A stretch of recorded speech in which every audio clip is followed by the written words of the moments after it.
Hey, welcome to part 2 of the 904 assembly. We're going to put the transmission all back together and finish up the build. Now, incidentally, I've been referring to this thing as a 904 throughout this entire video series, but in reality, it's actually a A998. And you can differentiate a 998 from a standard 904 by simply counting the number of frictions in the rear clutch. This transmission has 4 clutches in the rear, whereas the standard A904s typically came with 3. The direct clutch or front clutch, aka, also has 4 frictions and 4 steels. So the 998s were available in lockup and non-lockup, and they feature a reinforced case. Now, neither of these two things are apparent, just by looking at it from the exterior, but generally speaking, if it's coming out of an 80s vehicle, and this one is out of a Jeep XJ from 1985, then there's a good possibility that it's a 998. Now, the only surefire way to tell is by looking at the part number, casting identifiers on the outside of the case or the extension housing. But anyway, I just wanted to get that out of the way in case there was any confusion, or if folks were wondering why I was referring to this simply as a 904. Now, the title is going to have 904 in it, both the disassembly or teardown as well as the 2 reassembly videos, just because that's how people typically identify these transmissions, regardless of whatever variant or submodel. The A998 is also known as the 31RH. I believe that name change occurred in either the late 80s or early 90s. I'm not 100% sure. Alright, with that aside, there's one other thing I want to touch on before we get started. And this goes back to the issue that I was having in the rear clutch with respect to clearance being too tight. If you didn't watch that video already, this will be, I guess, new information for you if you don't already know. But if it's common practice for you to replace the Belleville style return diaphragm in those drums, like it is for me, and this is what I'm referring to, this is the brand new diaphragm. Obviously, it's not installed in the forward drum because it was actually creating a insufficient clearance condition in that drum. So when I went to do the stack up, assemble the clutch, put all the steels, frictions, ply plate, and backing plate, I had like 15 or 16 thousandths of an inch in clearance using the standard 75 thousandths thick snap ring. There is a 60 thousandths thick snap ring available, and then there's like one that's 86 thousandths thick, but most of these transmissions, regardless of variant, are going to come with that 75 thou thick snap ring, and you usually won't have issues as long as you're using the standard thickness frictions and steels in that clutch. But in this case, I had a problem because the new diaphragm is thicker, somewhere along its structure, and it's caused the rest of the clutch pack to sit higher relative to the snap rings. So anyway, I just wanted to call that out as well in case you're sourcing parts and that diaphragm is one of the parts that you're replacing. If you find yourself with insufficient clearance in the rear clutch, check that diaphragm, and if the original one is still in good shape, like there's nothing obviously wrong with it, you can go ahead and reinstall it. And this appears to be a low mileage unit. I mean, there really wasn't any damage to anything, nothing that would lead me to believe that it's just been put through the ringer. So I'm pretty confident that that diaphragm will be fine going forward. Alright, we'll get a little closer, talk a little bit more about the case, and then we'll get started. Alright, before you go back with everything and start putting parts into the case or on the case, you want to just do a last once-over to make sure that everything that you need to care for in terms of cleanliness, any unusual wear, any of these bores, or the case itself, you've already accounted for. Alright, you don't have to get the case super spotless to where you can eat off of it, but you want to make sure that there's no risk of contamination, right? You don't want to have a whole bunch of dirt still caked onto the bell here or the pan rail, dirt in the bell housing area, because all that stuff can potentially get into the case and completely screw up your build. So and this is true for any transmission. I'm just touching on it here. The other thing you want to make sure of is that you double checked all your bolt holes. So bolt holes for the valve body, for the pan, your extension housing bolts, the bolts for the valve shaft support, as well as threads for any of your pressure port taps if you took those out. All right, and you want to check the deck surface here for the pump. So make sure that all of these bowl hole threads are in good shape. If you think that they're, one or more of them may be a little compromised or boogered up, just go ahead and install a helicoil kit, and this way you don't have to deal with it, once you're trying to torque the pump down. Make sure that the suction and pressure along with the feed ports are free of any dirt or grime, and likewise, down here. And then other than that, just make sure that there's nothing obvious that looks wrong or questionable before you begin. So the other thing I recommend you have is a little block of wood, like a 2x4, because as you can see, the case kind of sits a little odd. So this way you can prop it up when you're trying to install your one-way clutch parts, your rollers and your springs, and then you can use it to also prop it up, when you're working on other parts of the unit. All right. I did find out the story with this. So what they did, this is my customer, he's building this for a tube chassis off-road vehicle. They need to relocate the starter to the other side, and they needed this area to be free of that, kind of starter casting wells. So they took all that off and they re-welded it, and then they did bolt the transmission back to the engine to confirm that it mated flush all the way around. So I didn't have to give them back the case. They have already done that. So good to go in that respect. I'm not, I don't know all the details, but that's the reason why, this was done. All right, so the first thing we're going to do is bolt the low reverse support, or output shaft support, excuse me. We're going to bolt that to the rear of the case. Then we're going to install our one-way clutch along with our inner race. And then from there, we're going to install the low reverse band and the linkage assembly along with the low reverse servo. And I'll go in the order that you need to, proceed with all these individual parts, so that you're not, trying to guess, or you guess wrong. You have to kind of take stuff out and, do a bunch of rework. So, but the order is output shaft support, bolt to the rear of the case. Then we'll come back into the case. We'll install all the little rollers and seat the race so that it's good to go, and it rotates clockwise and locks counterclockwise. And then from there, we'll go ahead and prepare, the rear band and the contraption, the hanger and the hanger pin and servo for assembly. And I'll install the servo first to get it out of the way, and then I will go ahead and install the band along with the hanger. And then, that'll be that for that. I'm not going to do any band adjustment until I have the whole case assembled. So rear band, front band, they'll just be more or less in there until everything's fully assembled, end plate checked. And then from there, I'll go and walk you through the band adjustment procedures for each of these. And then the servo, the 1-2 accumulator, that won't be installed until we're ready to bolt the valve body on. And then we'll proceed with the extension housing, with the parking engagement mechanism, make sure that that's working, install the little neutral safety switch. From there, we'll then put the pan on and be done with this thing. First thing I'm going to do, even actually before I install the rear support, is I'm going to install the selector shaft seal, which is right here. So again, I'll use my block of wood to support the case, and then we'll pound that in. I think they make a special tool for this. I know they do for the Fords, so I imagine there's something equivalent for the Chrysler transmissions, but you really don't need it. The main thing is you want to get this as square as you can in the bore, and then just use a bushing driver that's of appropriate size.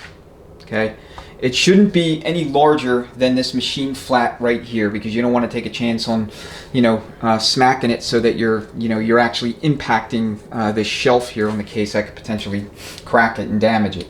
So I'm actually going to flip this around, and this way I have good contact area. The other thing you can do if you're really not sure is just maybe tap it.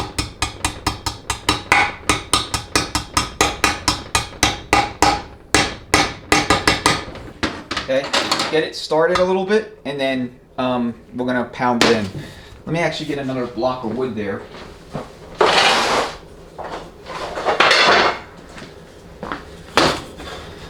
Alright, that'll give us some support. so that when the case isn't collapsing.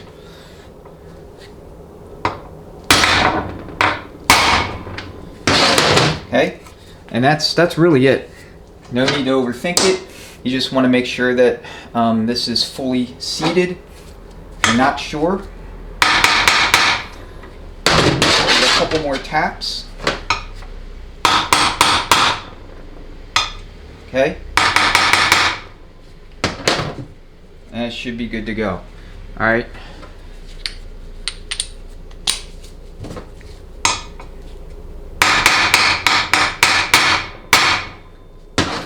All right, now I think it's finally done.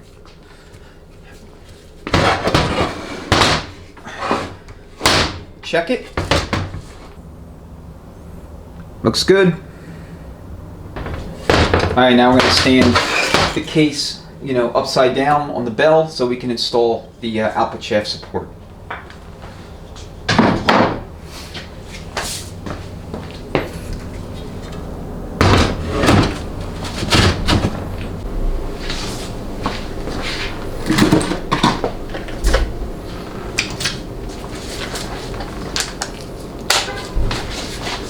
Okay, 150 inch-pounds on the 4 bolts.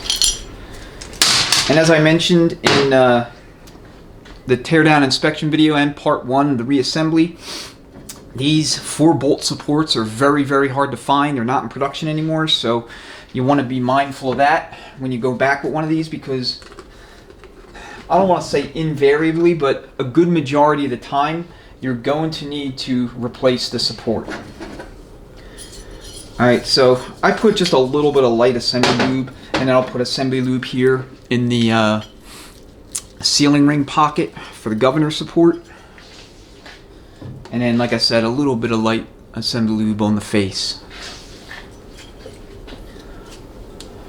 So 150 inch-pounds is the spec for these 4 bolts.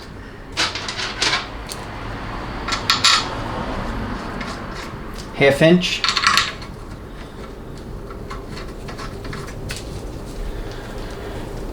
I think there's like special alignment pins that you could use for either this or this and the extension housing. I'm not sure. I remember seeing them in the manual, but you obviously don't need them.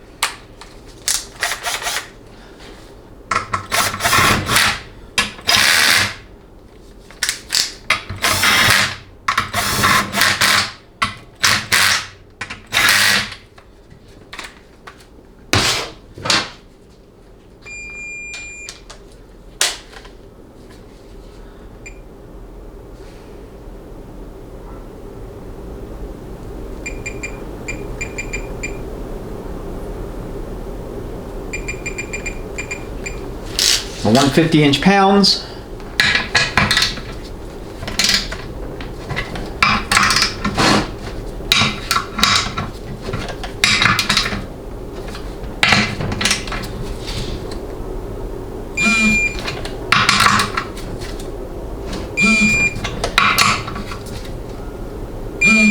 And because I don't do these transmissions all that often, I'll literally write all the torque specs on the parts, so I don't forget.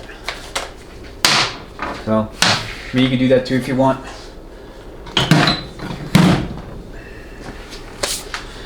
Alright, gonna reposition the camera, because what we need to now do is turn the case right side up vertical and start putting in the roller assemblies, and that's my least favorite part of this whole process with these units. And to make it a little bit easier to balance, because this is such a relatively small diameter area, I'm going to put the extension housing on with like a couple of bolts, just temporarily, until I'm done with the low roller assembly.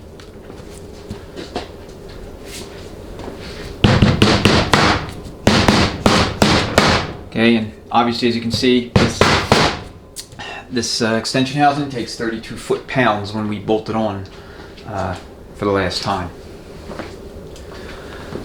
Or maybe you can't see that. It's written right up here.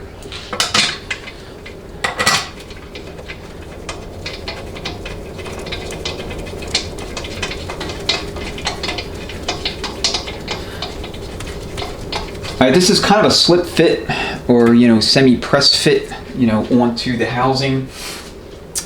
between the rear support and the case. So you will need to tap it on and tap it off, I guess.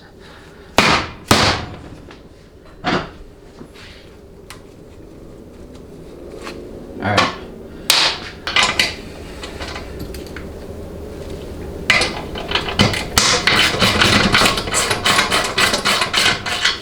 And obviously feel free to skip this part if, you know, on the video if you don't want to do this. But I would recommend you do this in real life if you're assembling one of these. Alright, first thing we're now going to do is install the low roller assembly. So it's just basically a bunch of loose springs and rollers. 10 elements up through 88, and then 89 they went to like a 12 element design.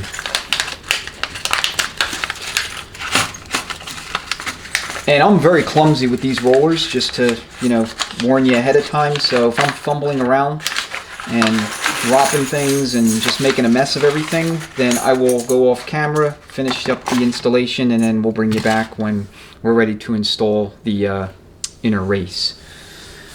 Alright, so let's see, we have 3, 3, and 3, plus 1. And then we have all of our springs. So let me kind of just gather them up so you can see.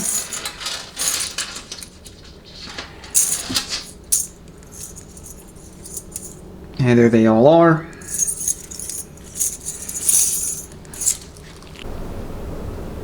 So these springs are accordion shaped. And if you lay them on the bench, you'll notice that they are kind of shaped in a way that there's, you know, an outboard side and an inboard side.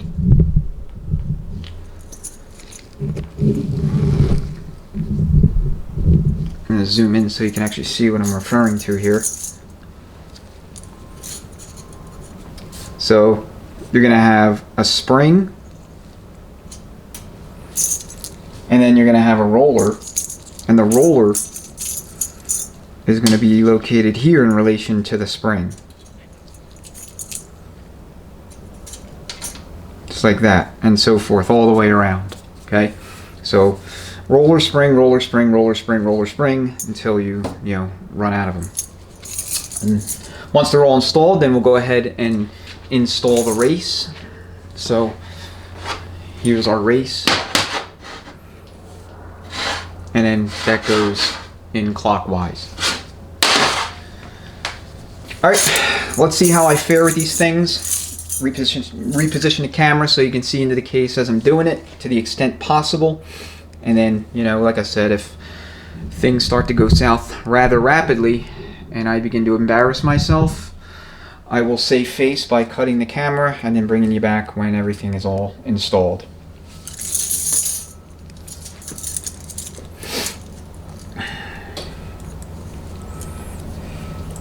Alright, so I'm going to start here.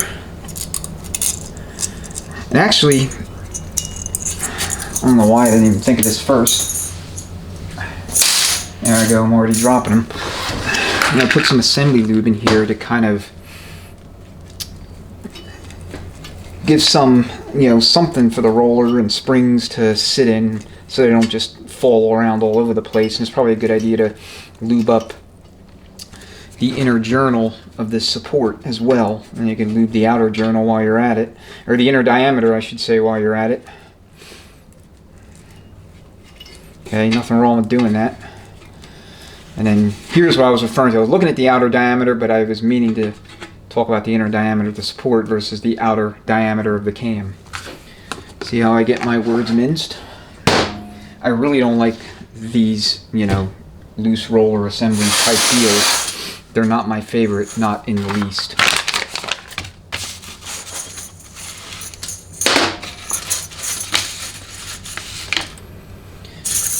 Alright, here we go. So we want kind of the outer curved portion of that spring facing the cam, and then our roller. And the roller is basically going to be seated up against the cage. And then, like I said, I'm already screwing this up.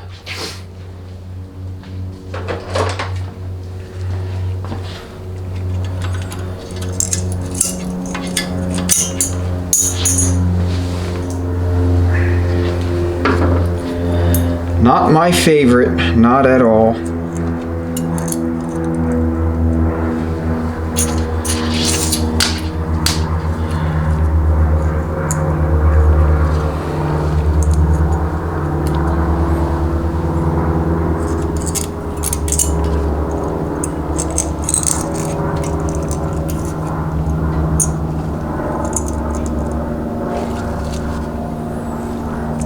I mean, you can get a sense for how tedious and, you know, clunky this is.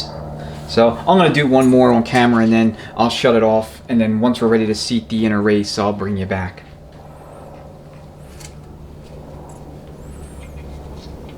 Probably could have stood to use more assembly lube.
Alright, so now we're ready to install the inner race.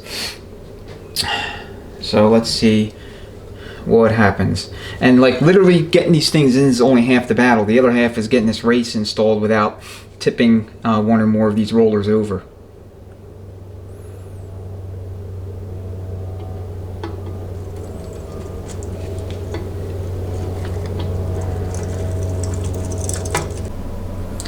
Alright, race is finally installed, and coincidentally the battery had died, so either way the camera's getting cut off. So first thing you want to do before you do anything else is grab your low reverse drum and just carefully install it onto the race. You just want to verify that it is freewheeling clockwise and locking counterclockwise. Alright, so freewheels clockwise, locks counterclockwise. Alright.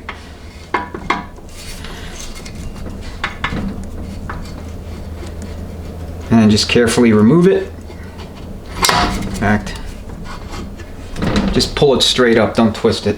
Because if you twist it, you might side load the lugs and the race may come out with the drum. And that would be an absolute disaster in my case. Okay. Now we're going to go ahead and put the case horizontal, and then I'm going to install the rear servo, the band, and the hanger, and all that good stuff, and then we'll proceed onward with the rest of the parts. Pile them all in and get this thing done. All right, I had to take the extension housing off because the pin for your low reverse band support, it's going to go like this in the case. Okay, that pin is blocked off by the flange on the extension housing, so you won't be able to get the pin in. All right, so first things first, I'm going to install the servo, and when I'm doing so, I'm going to put the drum back on again, just to make sure that none of the rollers are tempted to pop out on me, because we're going to need to use a little bit of force or some sort of compression tool to make sure that we can collapse the servo enough to install the snap ring on the top spring seat. And like I said, I'm just paranoid about these rollers coming back out. So If you're doing this horizontally on the bench, it's a good idea to put like a cylinder head stand or something underneath so that you can get the case level. Now, you're not going to be able to install the drum until the band is in. The band has to be in first. In other words, this entire assembly, band, everything in place, servo installed, and then you can install the drum. And then from there, you can install pretty much everything else into the case. So it's just this rear section that's a little touch and go, and you have to do things in a specific order so that you're not having to take things out and try again.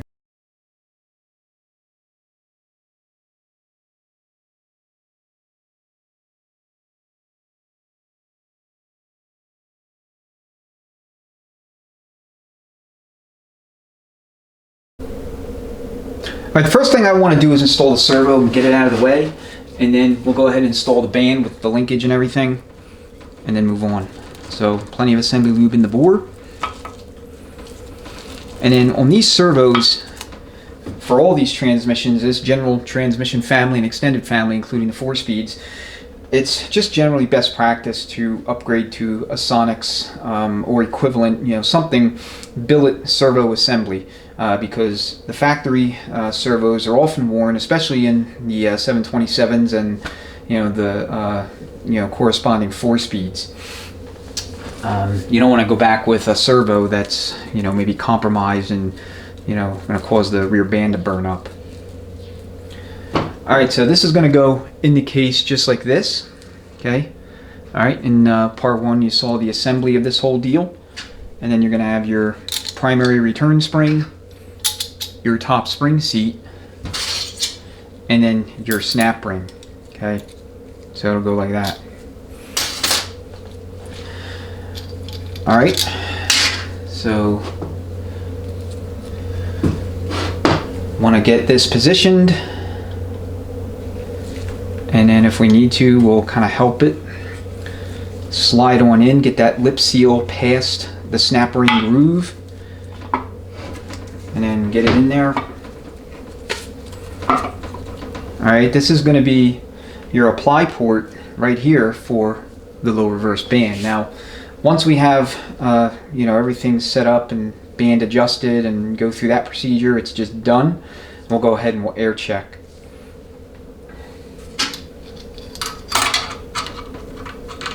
Okay, make sure that your outer spring is in the respective groove there on the servo, and then what we're gonna have to do is press this in so that we can get that snap ring engaged.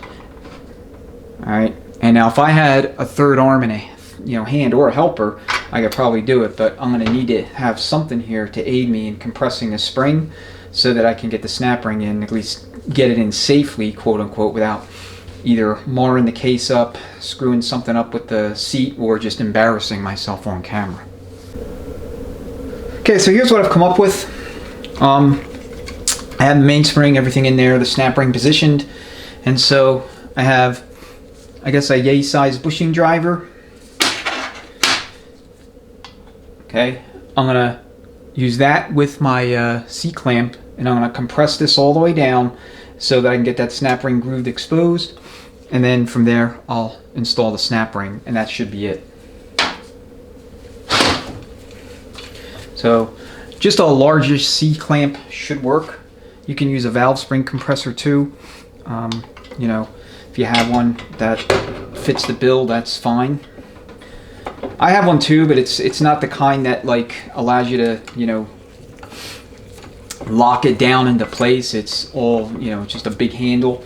You compress it, compress the valve spring down, and then from there you do what you need to do to remove keepers, and then you remove it.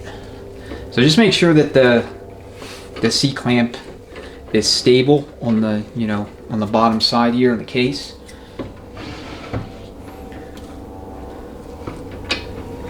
And this is going to be kind of precarious because this thing is now unbalanced and wants to move. Alright, the snap ring groove is fully exposed. So I'm going to see if I could stick a piece of wood here to kind of balance it on this part of the case that's a little bit squared off so that I can keep this square and in view of the camera. So I'm actually standing on a small ladder. Got a couple different flat blade screwdrivers here. Whichever one is going to work, that's what is going to be used. I'm going to try with the small one first.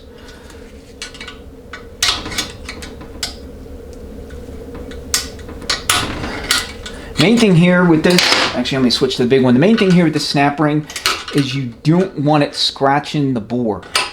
You know, you want to kind of get it in there, work it in, so that it's in the bore without marring the bore up.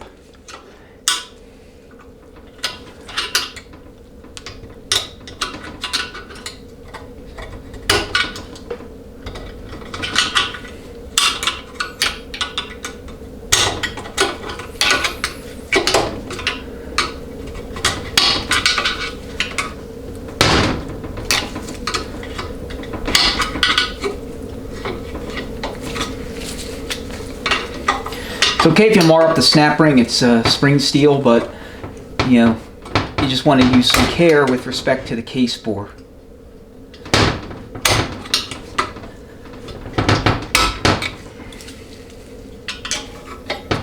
Yeah, we got it in part way.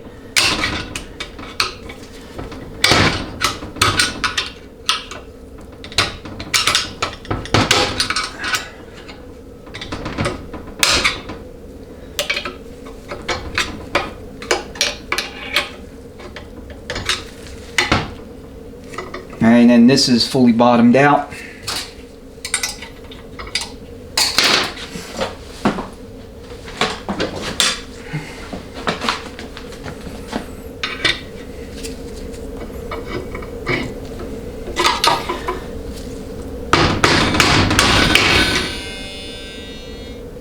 Alright, I'm going to release the C-clamp and let's see where we're at.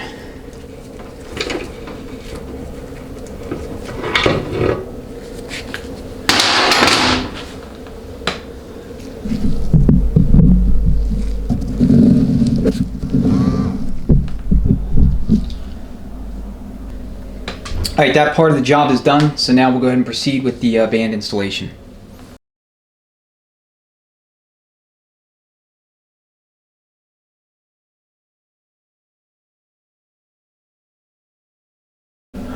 Alright, we have all of our band components here sitting on the plate. So we have the pin, the linkage, the lever, adjustment screw, lock nut, and upper strut. So for the pin takes an O-ring, we need to replace that O-ring.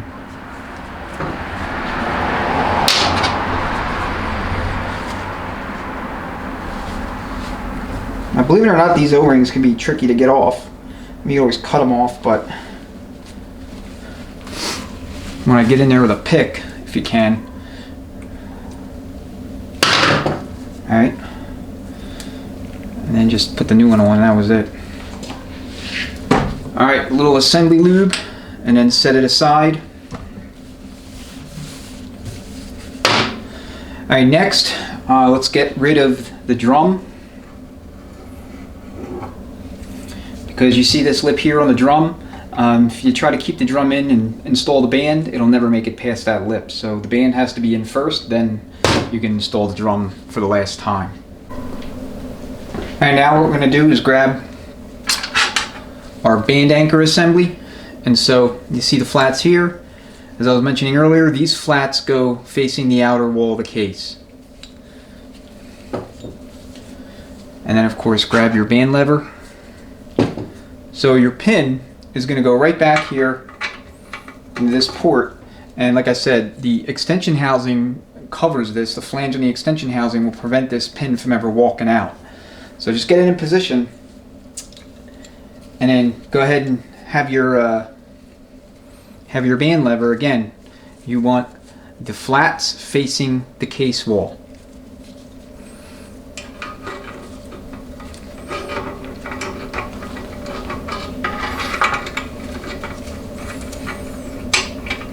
Alright, work your pin in a little bit just so you can have something retaining this side while you stick your band lever. Get it ready in position.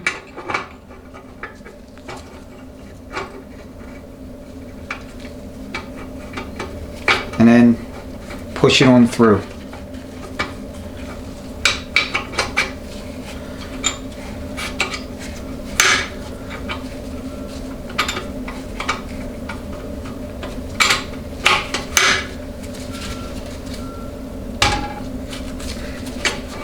Okay, so that part is in. Now go in with your band.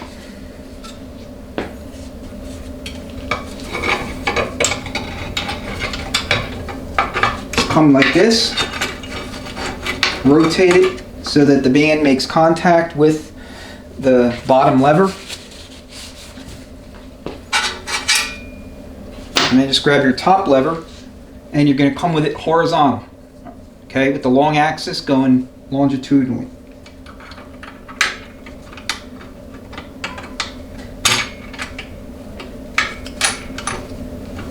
Okay, and it's just like this. So when charge goes into this feed port for the low reverse servo, it's going to force the piston up against the adjustment screw, and that's going to apply the band on the drum.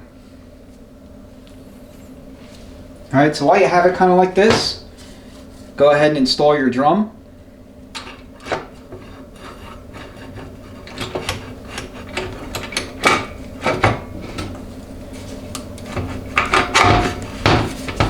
Make sure it's properly meshed, and then you can run your adjustment screw down so that you can just hold everything in place for now.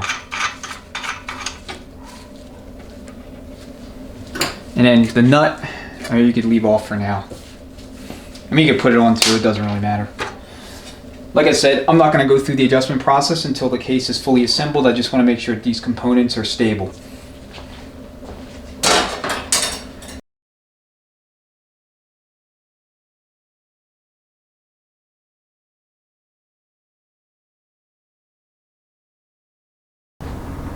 Alright, now we're ready to install the low reverse servo into the bore. Just move your band lever out of the way, and then you want to lube up the bore. Just get it nice and soaked with assembly lube.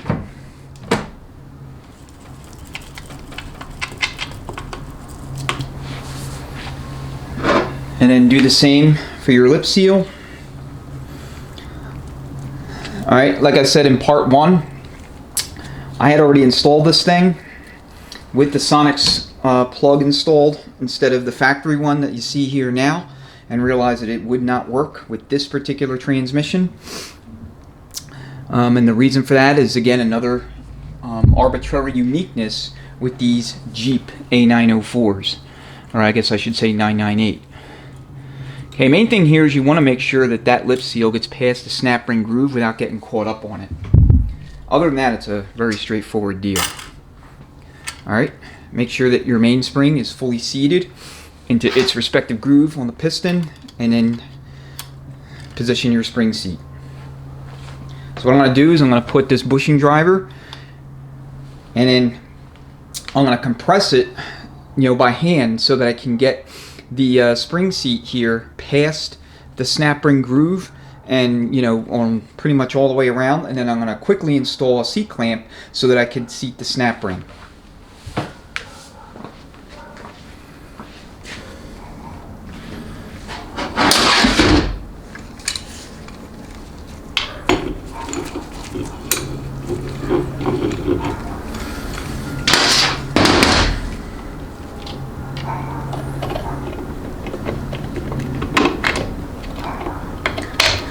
Alright, the main challenge here is that this, the edges of the spring seat will want to get caught in the snap ring groove, either on one side or the other. And then on top of it, you're working with a transmission that's not all that stable here in the fixture. And again, that's kind of one of the things you're going to have to deal with if you're working on these kinds of transmissions just sitting on the bench. Now, an ideal situation would be to have a dual-sided fixture and have this thing sitting in a fixture so that you don't have to worry about it kind of, wanting to rock around on you or move around when you're trying to do something.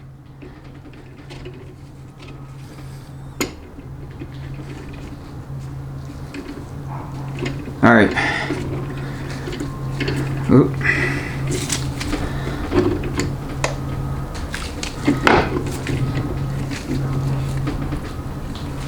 Alright, I think I have the entirety of the snap ring groove exposed. So now I'm going to go ahead and install the snap ring.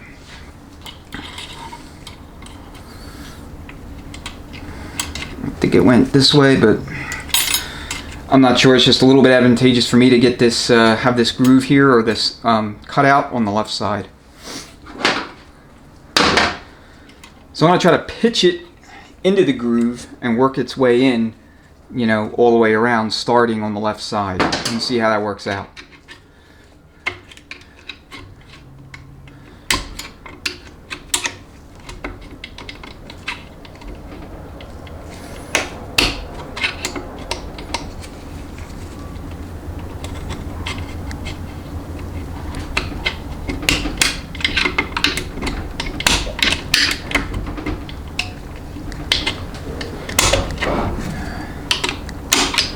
Okay, appears to be in. I'm going to now release tension on the clamp.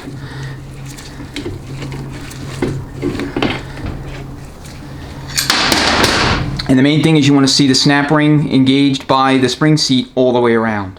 Okay? And you can press on it and kind of maneuver it, make sure it's not bound up or, you know, caught up somewhere. Other than that, you're basically done. Alright, now we're ready to force feed the gear train into the case in its entirety as an assembly. And I know that sounds kind of violent.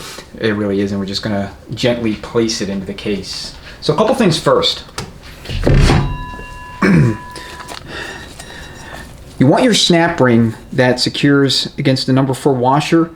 You want the ends kind of here at the flat. Okay, at least that's how I like to do it. And then of course you have your washer. Now, I measured this again off camera after I declared it was like 17 or 16,000, something like that. It's actually 19,000. I only mention that because it's anecdotal, it's not material. It doesn't really matter as long as you're within spec. The spec here for the travel is going to be significantly less than what the actual front end play is going to be. So, you know, the main thing when it comes to the relationship between front end play and gear train travel, or any sort of you know, adjustment of travel in the case rearward of, you know, whatever you're measuring for front end play, the main thing is that you don't want your travel in either the rear or whatever is rearward of the pump and whatever's thrusting against it to be greater than the travel for the front. So in these transmissions, that's pretty much never a concern, but for you know, for 4L80Es, TH400s, and, you know, some others, if you have too much travel in the rear and you don't have enough in the front, you're going to have a bind up at times when the transmission's in the vehicle and working. So you don't want that, obviously, but in these transmissions it's usually not that big of a deal because the amount of travel you have in the front of the case is significantly greater than what you're ever going to have in the rear of the case. All right, so what you're going to do is you're going to mesh the lugs here on the rear planet with the corresponding cutouts in the reverse drum, and it's very simple to make adjustments if you need to by turning the hub. Okay, when you turn the hub, it turns the the lugs on the rear planet. So real careful, just support the output shaft going in. You don't want to nick anything up. Make sure it goes in nice and straight. Again, we're not force feeding it, we're just being real careful, and then we're meshing everything so it mates and spins like so. Okay? And then you can spin the whole assembly by turning the reverse drum. Just make sure it turns underneath the band. You're not going to have a problem unless there's something really, really wrong with what you did in the previous step. That's not an issue here, but anyway, that's how you put the gear train in. The gear train's now ready to receive the 2 drums and the pump and all that good stuff. But first, we need to put the band in there because, you know, when we put the 2 drums in, you know, it's going to be difficult to get the band in with the direct drum in the way. All right, so here are the bands. I want to point out something just real quick, and then we'll proceed. So here's the old band that came out of there. And then here's a replacement band. So the new bands are flex bands like so, and they're very flexible compared to the old bands. And the other thing I want to point out is the rivets. So the new bands will have 8 rivets on each anchor point, okay, each side. Whereas the older bands will have 6 rivets on this side, the small, and they're small, and then they have 8 rivets on this side. At least that's what came out of here. So the next thing you need to pay attention to is the offset. So you notice here the anchor points on each side, there's like a gap here, and they're offset to the rear, and that's how you want it to be. Okay, this is going to be the side that's going to face the adjustment screw, and then this is going to be the side that faces the band strut. And you can see the little notch where the band strut is going to engage it. Alright, so you just stick them in there, and then you just get it kind of where it needs to be. Check all around, make sure there's still room for the drum to interlock or engage with the sun shell, and that should be fine. Okay, so I'm going to go ahead and assemble the drums and get this thing out of the way.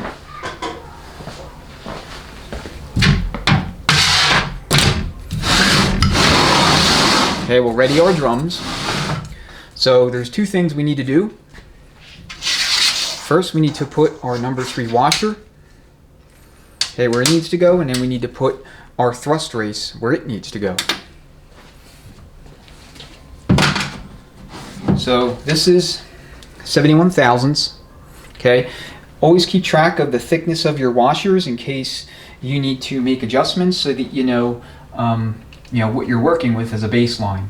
So stick that right there. And then your thrust race is going to go onto the bottom of the splines of the input shaft. These went into production in 1978, the thrust race, and that coincided with the introduction of lock-up torque converters. So this transmission is designed to take a lock-up torque converter with a clutch, and you can readily identify or differentiate a lock-up version from a non-lock-up by virtue of just looking at the input shaft. And you can see there's going to be a pilot on the end. Okay, the splines come up, and then there's like a roughly 1/2 inch of pilot, and then you have your bevel, and then of course you have your tip. All right, and then on the pump assembly, the pump cover is going to have 3 little balls on it, which, well, you're not going to be able to see them as it is right now, but there's going to be 3 balls in the inner portion of the pump cover, and that's how you know you're working with a pump that's designed to mesh or mate with a converter with a clutch in it. All right, let me lube the bushing and get it all ready in here to receive the stator. Okay, and we'll lube up the sealing ring. Actually, lube all of them. Just basically lube everything. Anything and everything that's going to mesh or mate with something else, you want to put lube on it.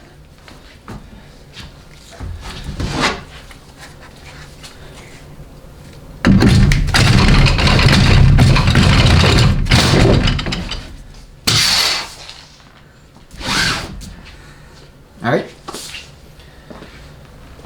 So what I'm going to do is I'm going to take the that cylinder going to stand out of the way so that I have this, I guess angled as much as I can get out of it.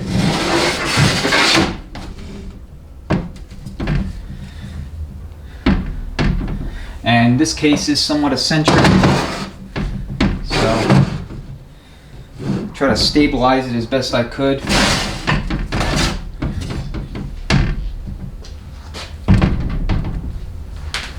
And I guess that's where it wants to go. Alright, as long as you can see what I'm doing, that's all that matters. Alright, let's mesh everything up. Just be real careful. Okay. And of course, I'm not prepared. What I like to do before I put the pump in is I like to put something in here to kind of support the drum. All right, let me go actually get something that's gonna work. All right, have the pump gasket in place. I lubed up the pump bore. Let's lubricate the sealing ring area. And again, because it's a horizontal case, horizontal install, you're gonna have to use your band to kind of hold that, that drum in place, or both of them rather. And then just use a boatload of assembly lube on your pump O-ring.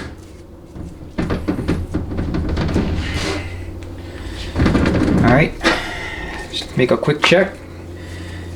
Sealing rings, fiber washer, everything seems to be as it should be. And then just double check your gasket, make sure it's all aligned. And then we gotta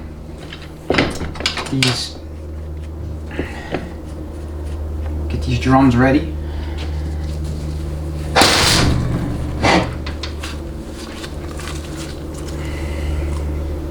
If the drums come out of alignment, then what's going to happen is, you're going to have an inaccurate end play reading. And you don't want that, obviously.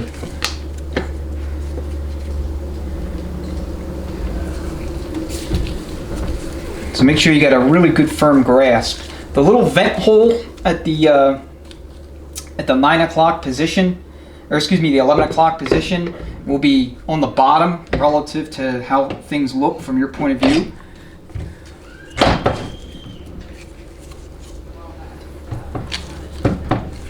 All right.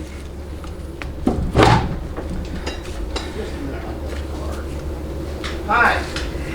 How you doing? All right, once you have the pump somewhat seated into the bore, you start threading in your bolts. 2-3 revolutions and they should thread right in.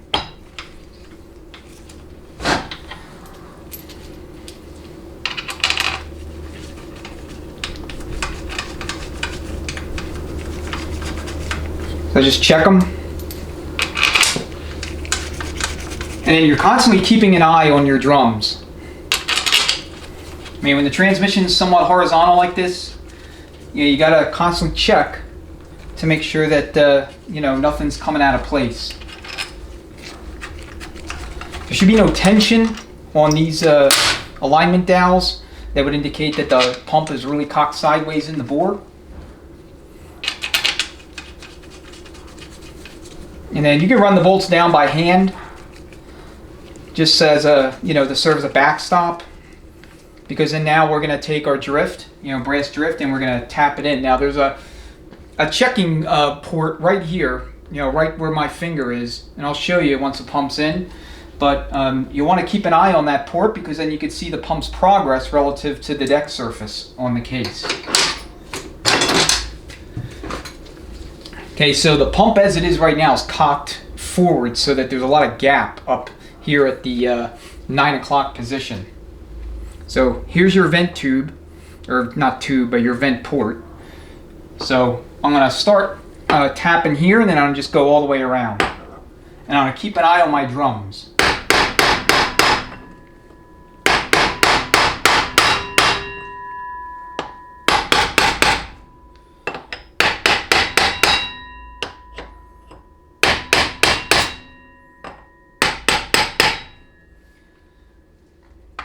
Alright, make sure that your band's not caught up. Now this is going to take a little longer because it's horizontal. Okay, if this was vertical, a few smacks on, all the way around, and it'll be seated.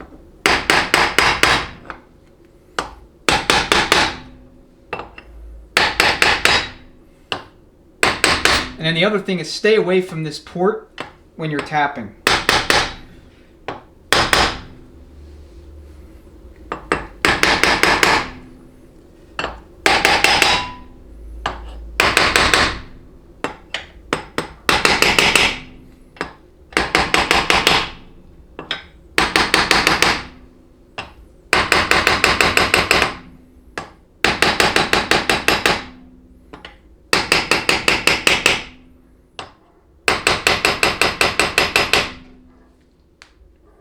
Okay, it looks like I'm fully seated here. You hear that flat sound?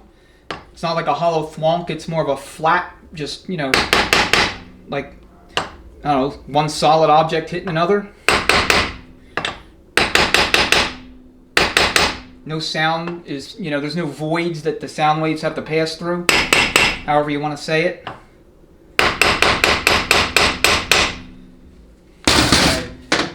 I'm not entirely sure if this area within here is fully seated against that deck surface, but, you know, we'll find out. As soon as I can locate my 1/2-inch socket.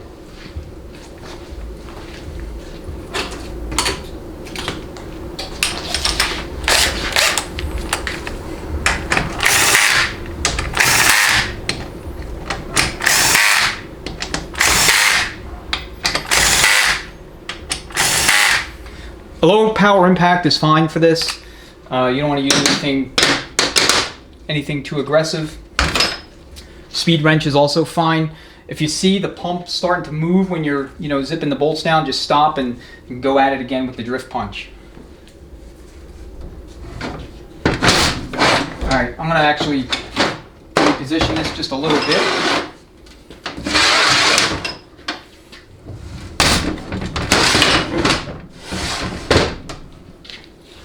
Okay, check your band and check your drums. Okay, what I'm doing here is I'm just spinning the input shaft, but I'm holding the output shaft, and I want to make sure that there's nothing that's trying to force the output shaft to come with the input shaft. Well, regardless of what direction I'm spinning it. Now I'm spinning the output shaft, and same deal. I'm going to hold the input shaft, make sure that nothing is trying to, you know, force the input shaft to come with me as I'm spinning the output shaft. All right, everything seems to spin as it should. I'm looking at the band, you know, grabbing it. It's unencumbered. Everything appears to be okay. We want to torque all these bolts to spec. So 15 foot-pounds, 150 inch-pounds is what the book calls for.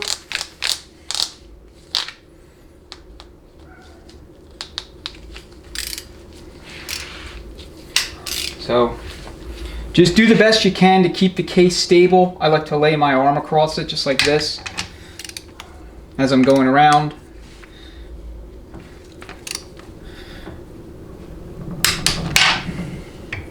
So just 6 bolts. You can go crisscross. That's kind of how I prefer to do it. Or you can go every other one, it's up to you.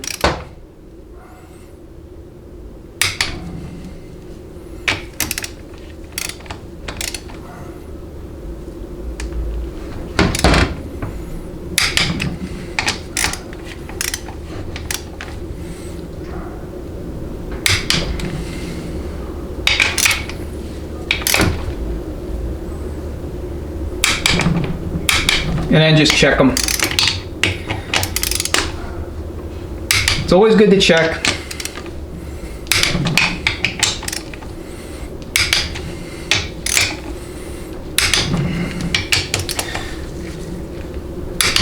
And it's starting to sound like Aaron Rodgers. Alright, so what we'll do is lube up the bore.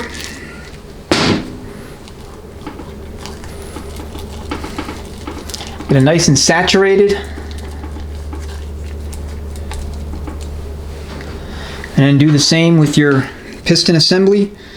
As I mentioned in the part 1 of this rebuild series, these pistons for this intermediate band for the Jeep A904s are organic to these cases. So they are different than your standard issue A904 kickdown band servo pistons. These are wider by, I want to say, about 1/4 of an inch relative to all of the other pistons. So if you're looking for aftermarket performance style billet, you know, dual ring servo pistons for these transmissions, I have not been able to find any. There's plenty of them available for the non-Jeep 904s, but I have not seen them for these transmissions in particular. So it's just something you want to be aware of going in, so that, you know, if you're intending to do some kind of performance build, you don't want to be in a situation where you're, you know, thinking that the billet parts or whatnot are available for this thing, and they're not. Now, I mean, I would be happy to be proven wrong here. If somebody knows of a source for dual ring servo pistons for the Jeep 904s, I'd be very grateful if you'd be able to point me in the right direction or drop a link or whatever in the comments. Because like I said, every once in a while I will do these. I have a couple of customers that like to build these, kind of dedicated off-road, tube chassis type vehicles, and this is the platform that they prefer to use. So, all right, get your cover in position. You may have to rock it a little bit. Let's see, something's not right.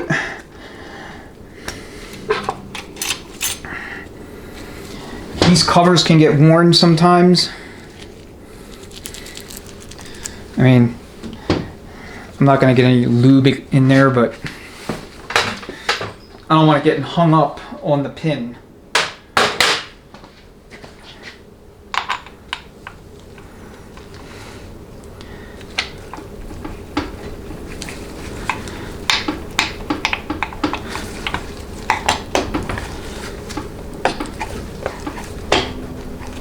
Okay.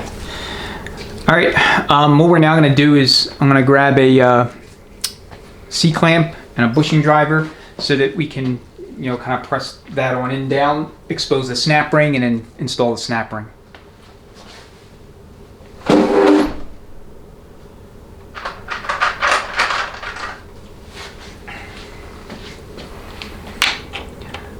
Whatever you decide to use, just make sure it has a hole that's, wide enough to allow that pin to poke through.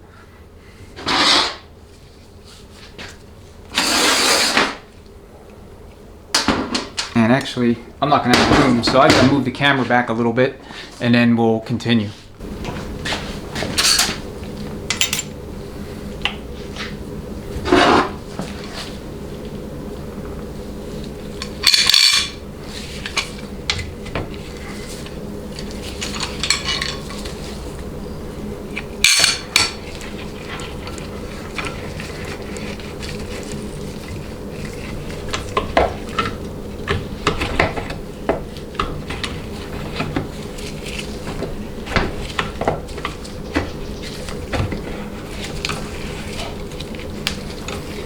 This front band servo is a little trickier than the rear. It's just because the case itself doesn't provide as much stability for you.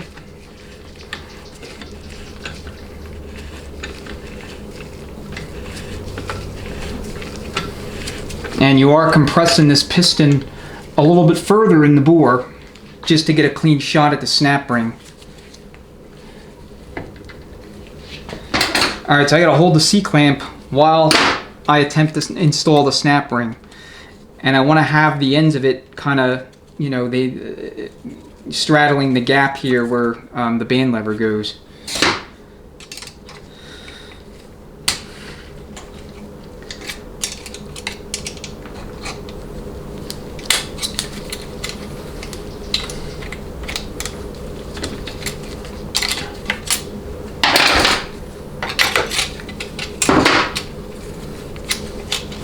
So I got seated on this side and then kind of pry it toward me instead of going the other route.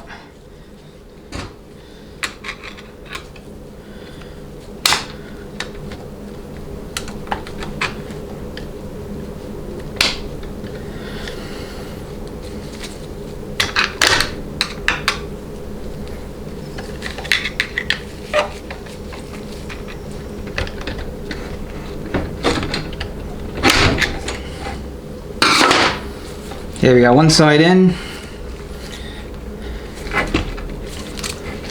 Not enough for me to be able to safely take away the C-clamp.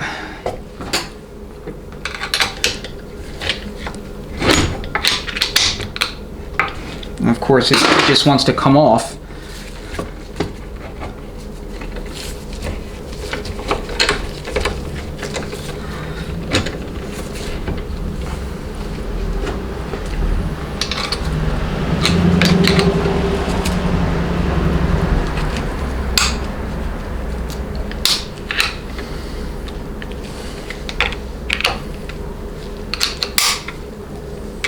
Alright, it's in there. A little sloppy. Certainly could stand to improve my technique.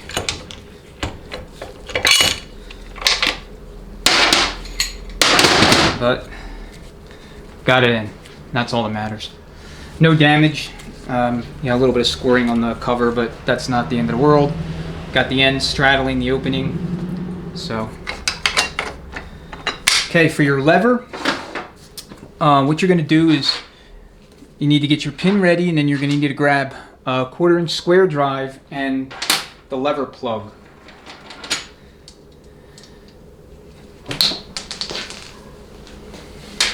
Okay.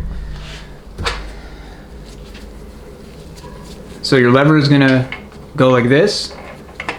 Okay, it's going to sit here just like that. And then you're going to have your band strut.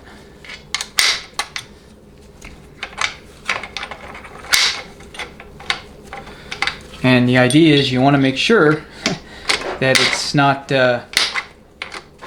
coming off the adjustment screw. So go ahead and thread the adjustment screw to get a little bit of purchase so that it can help you out. And then get your pin, okay? See if I can move my hand so you can get a little bit better view of things. Alright, lay that in there, kind of like that. And then go ahead, come with your pin.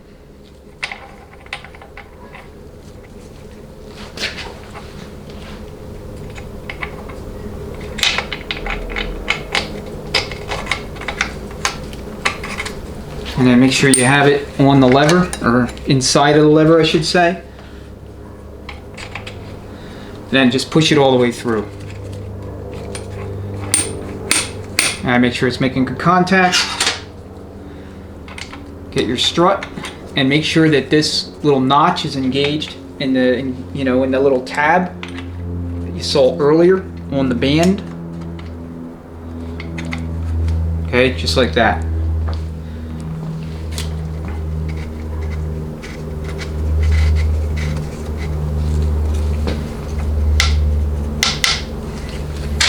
Alright, now what you're going to do is take some RTV and lather up the threads on the plug, and then you're going to install the plug.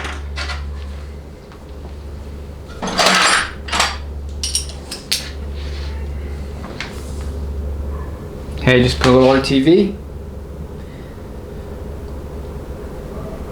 I mean, you really don't need a ton of this stuff. I know I said lather, but just a nice even coat on all the threads. The main thing is you obviously don't want it leaking, that's all. That's all you're looking to try to do. You can use thread sealant here as well. I think the factory used tape or something. And then I'll have to get the spec on this so I can share that with you.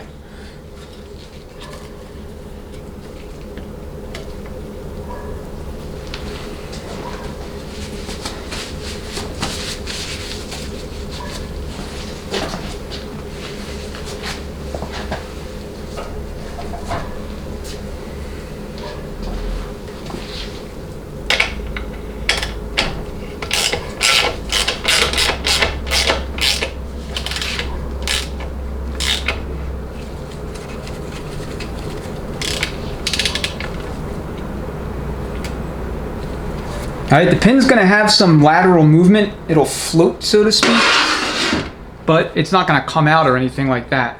I mean, it'll move a little bit, which is normal.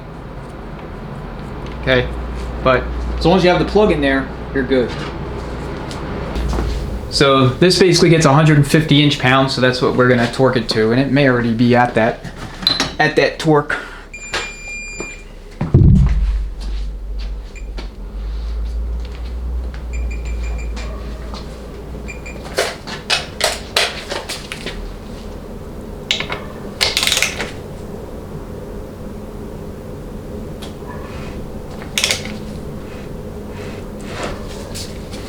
Maybe not.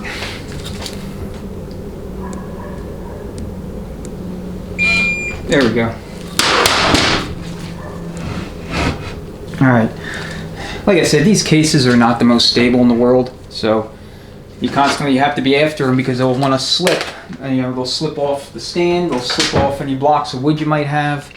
They're just not very well behaved on the bench.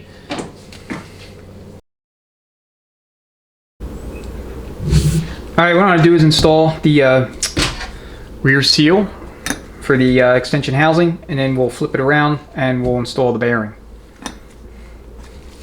So, like any other seal, just get it as square as you can, and then use a bushing driver of appropriate size to get it going.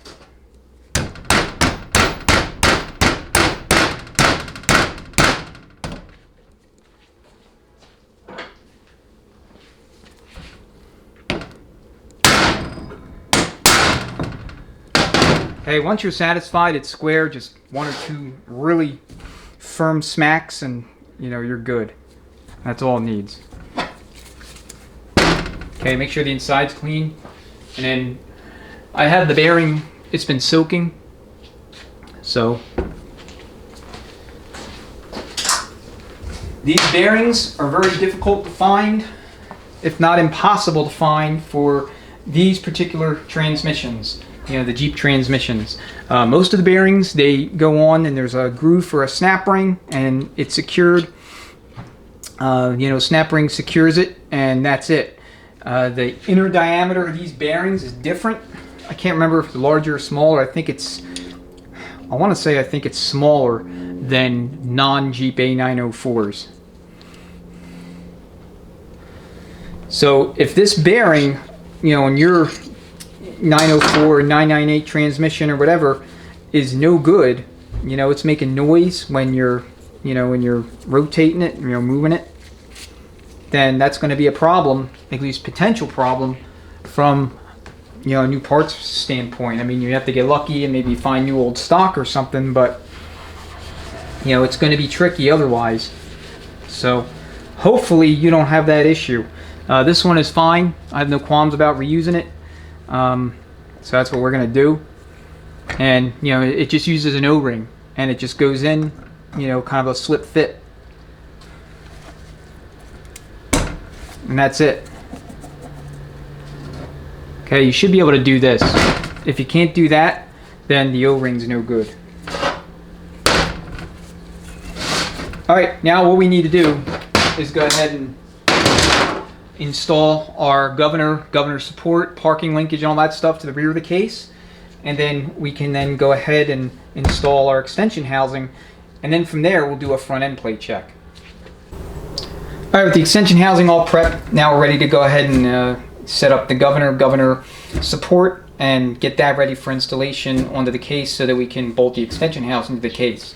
I may have not mentioned this already, but in order for you to accurately check your front end play, you need to have the extension housing in place, the governor, all that stuff assembled. Otherwise, you're going to have a lot of longitudinal play in the entire gear train. So all that has to be installed and ready to go before we can set up a dial indicator and do a final end plate check. Alright, so we have our governor housing, our primary valve and spring, and our rod. We have our two snap rings that go on the shaft. So this is the thinner snap ring for the housing, and then this is the thicker snap ring that goes outboard. Alright, then we have our other governor valve, our filter, our smaller inboard snap ring for this assembly, and then our E-clip, which goes right here when we go to put it on. Alright, so we have our 4 bolts. These take 95 inch-pounds, not 95 foot-pounds like the ATSG manual may mislead you to believe, at least the copy I have. I mentioned that, I think I mentioned it a couple other times in this series, but basically the ATSG manual gives you one table with all the torque specs for all the bolts, and it will give everything in terms of foot-pounds except for the specific fasteners marked with an asterisk. And that figure is, meant to be represented in inch-pounds. These 4 bolts are showing 95, but there's no asterisk, so somebody not really paying attention may think that these take 95 foot-pounds, which is not the case, obviously. Alright, so what we need to do is assemble this, including with the governor housing on, but without the rod in place with the E-clip.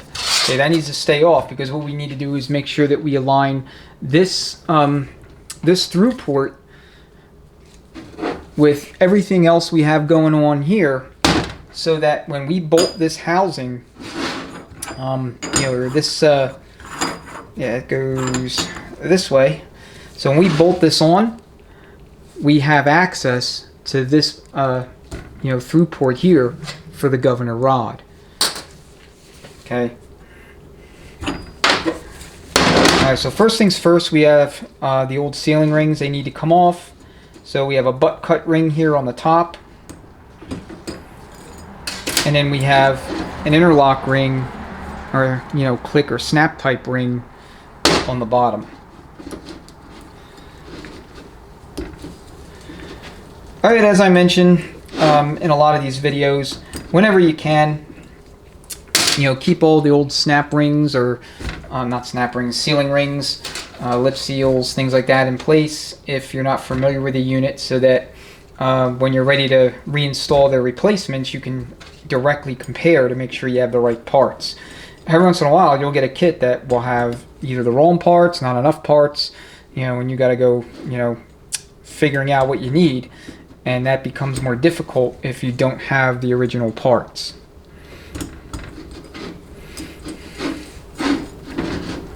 Alright, so these butt cut rings do not need to be, phased or aligned with each other, as far as I know. I mean, you just put them on.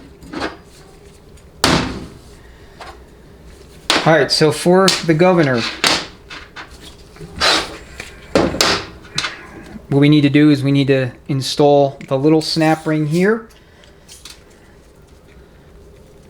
So this has to kind of fit through there so that you can get at the snap ring groove. And I may have pliers that are a little too big, I don't know. Let me go get the other ones.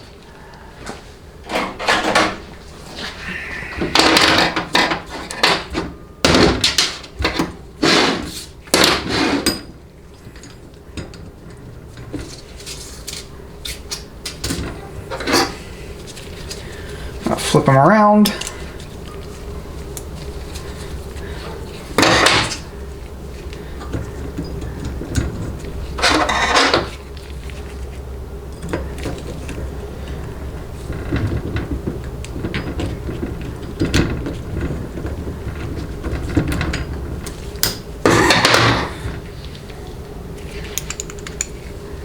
Alright, and that is going to reside in here with the snap ring end facing this snap ring. So it'll go in like this. Okay, we'll put some green assembly lube to kind of hold it. And then this valve goes in here just like this.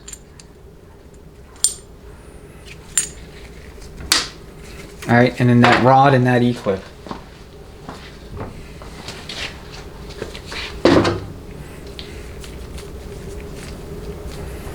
Hey, if you haven't done so already, obviously inspect your bores. Inspect this thing, make sure it's in good shape, that there's nothing obviously wrong with it.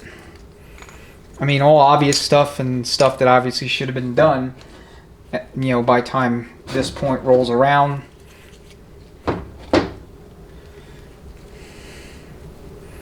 Stick a whole bunch of lube in there.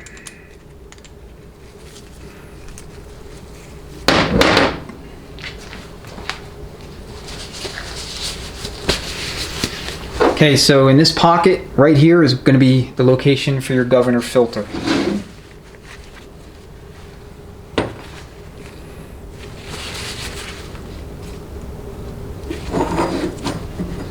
There we go. Easy to get it mixed up.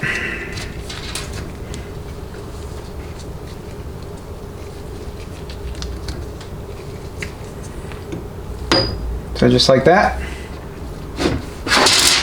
You need to thread your bolts in.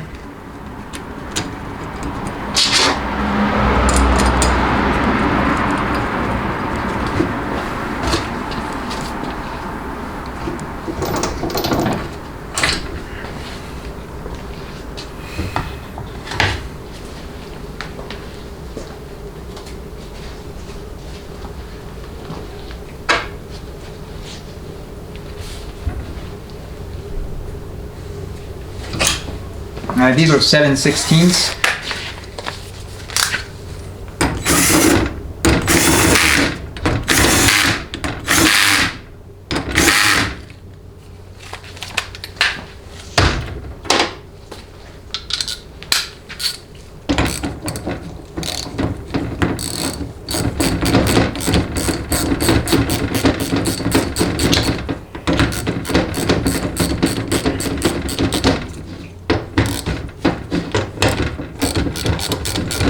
I just run them down here and then I'll torque them once it's installed onto the shaft. It'll be like literally the last thing I do before I put snap rings on.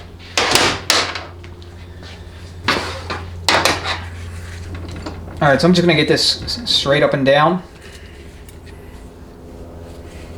And then we're going to come up through just like this without knocking the little valve out, of course. Okay, just like this, and we want to expose the snap ring groove so that we can install that little snap ring.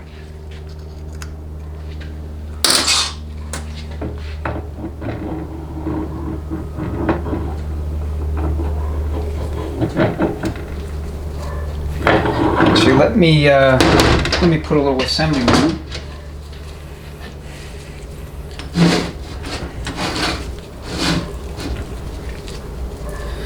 I know I get a lot of comments about this brush. People think that I need a new one. Folks offering to buy me a new brush, and I appreciate that, awfully generous, but that brush has been in use. You know, this same very brush has been in use now for, I want to say, at least 4 years, just like as you see it.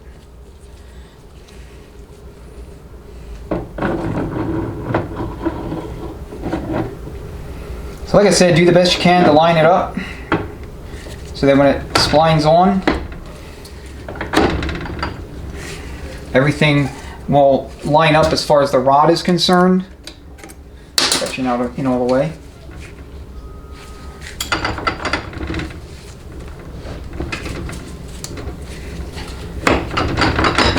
There we go. So it goes all the way through and out to the other side. So just go ahead and install my E-clip. I need to have my screwdriver ready, which I do not. So it would make too much sense to have tools ready. That's not how we do things.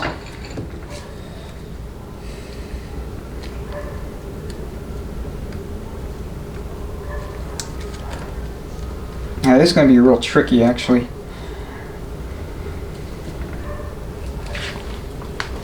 Let me see if I get some needle nose and start it.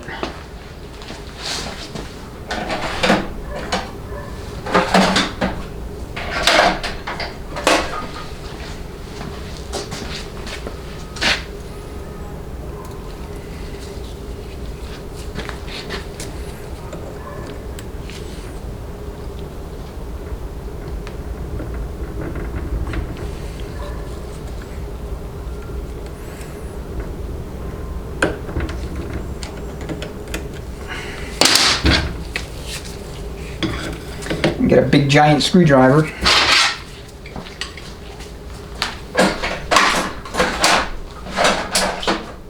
To finish it off.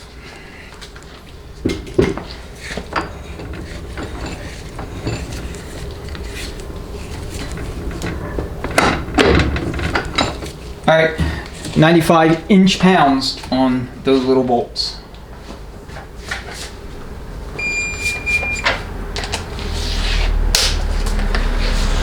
This governor is going to be non-functioning in this application. We have that cope reverse pattern manual valve body. So everything is going to be done manually, no automatic shift pattern whatsoever. So I'm not exactly sure how the cope valve body works, but one way or another it's looping the governor oil so that there's no, automatic pattern shifting going on.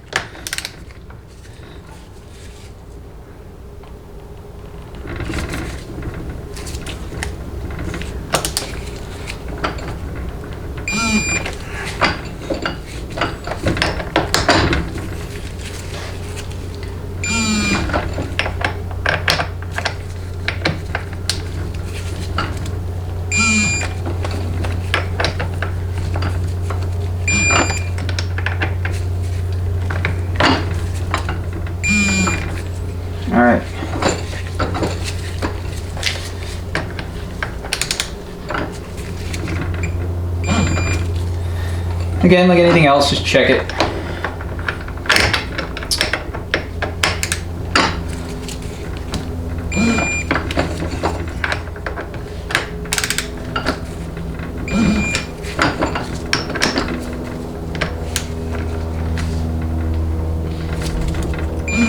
Alright.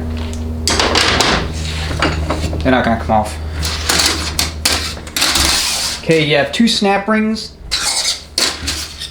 You have a thin snap ring that's gonna go inboard, that's for the governor housing itself, and then you have an outboard snap ring.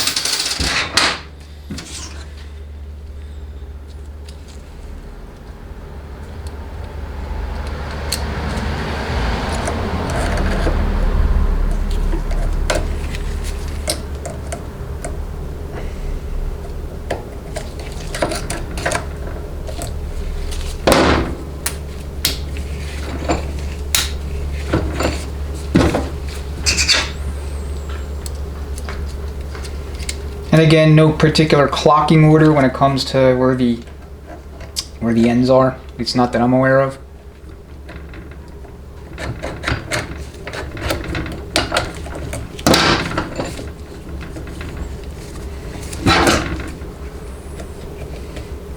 But because I'm a little OCD, I'll line them up.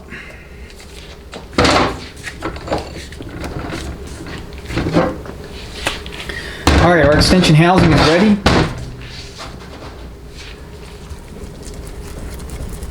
I'm going to lube up the seal there. And there's a gasket that we need to put on, so this gasket has an area where you can cut off, or, you know, kind of tear off this flap, so that's what we're going to do.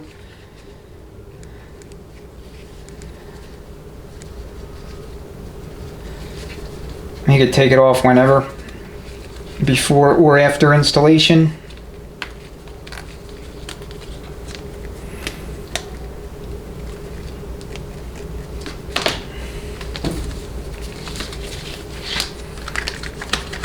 Just like this.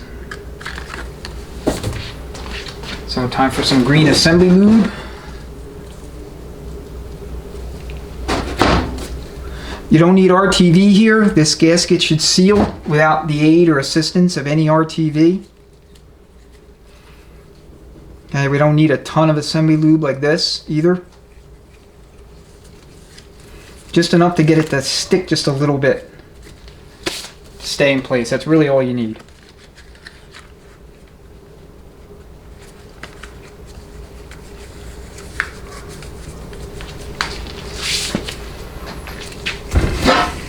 Okay, here is your parking pole, parking mechanism.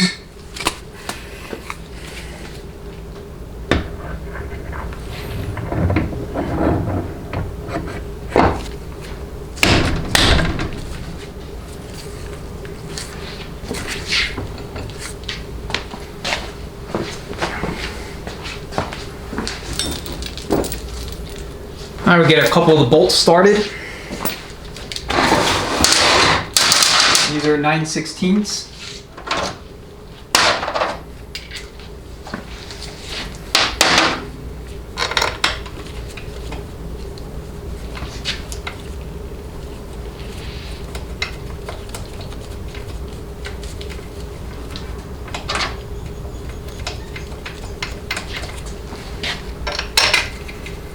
And I'm still missing a bolt, so I'm gonna have to go and grab one from somewhere. I thought I had one maybe laying around. I'll have to query the customer to see if he has his bolt. If not, then I'm gonna be looking for one.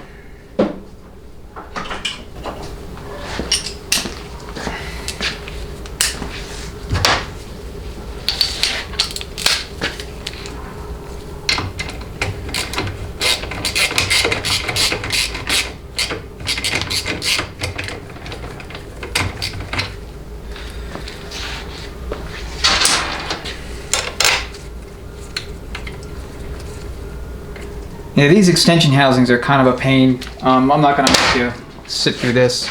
I'll bolt it all on and then I'll bring you back when we're ready to proceed with the next step. Actually going to bring you back now. I should have mentioned this, but these actually require some RTV or thread sealant because they go through the case and they're not, it's not a blind hole, so fluid may leak if you don't do that. So what I'm going to do is I'm going to get all the bolts started, and then I'm going to seat this thing fully against the case, and then take out all of the bolts that need to have thread sealant and put, either thread sealant or RTV, probably just RTV red. Okay, so just simply beat it on with a soft hammer.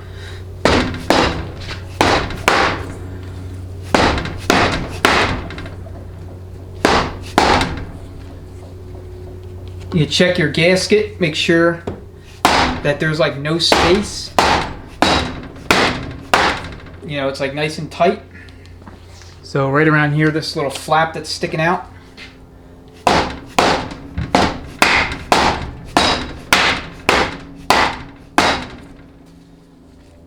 Alright. Just like the pump, you don't want to be in a situation where you potentially strip threads because your extension housing is on cockeyed.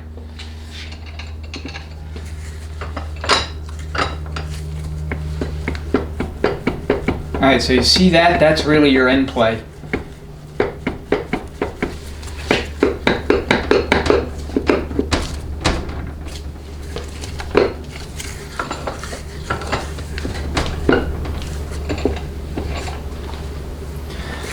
Alright, spin the shafts, make sure that they spin freely in both directions.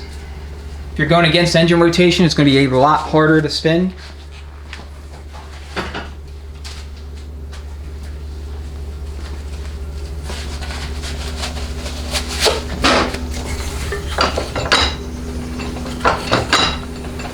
I'm just wearing a glove.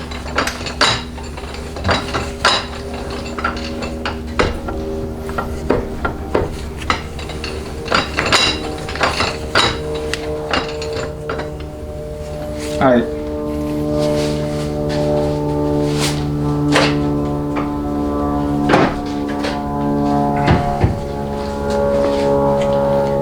So the two bolts that are going to receive sealant are going to be here and here.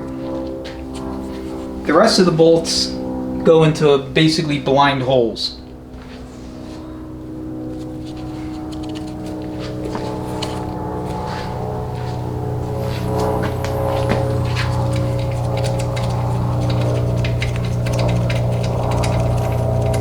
Alright, so I'll put some thread sealant on these, and then we'll torque everything else up to spec after they're all reinstalled.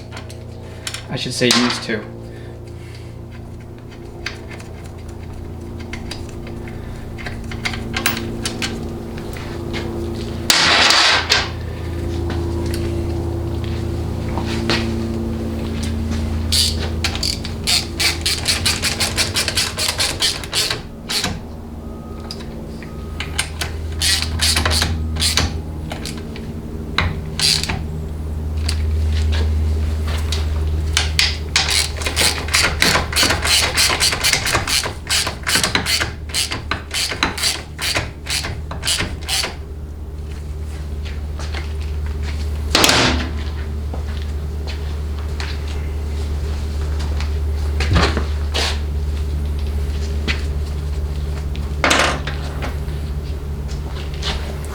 You don't need a ton of RTV.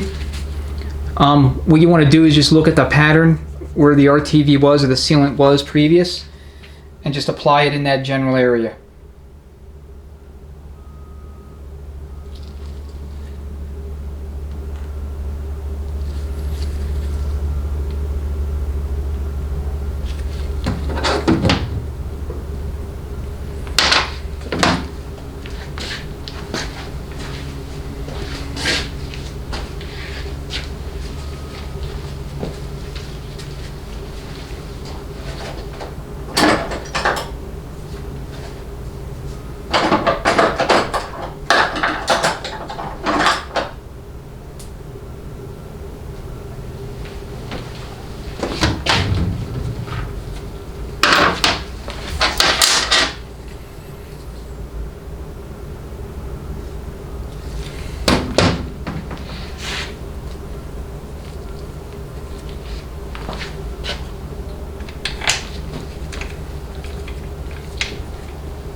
And I cannot stand working with RTV. It's just incredibly messy.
Alright, so these things receive 32 foot-pounds all the way around.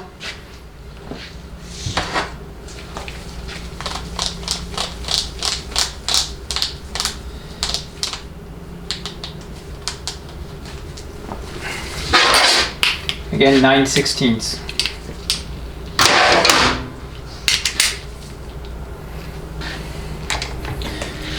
When you're using an extension and an adapter, you're going to lose some, so I'm going to actually torque this, at least on the wrench. It's going to have a setting of 35 foot-pounds.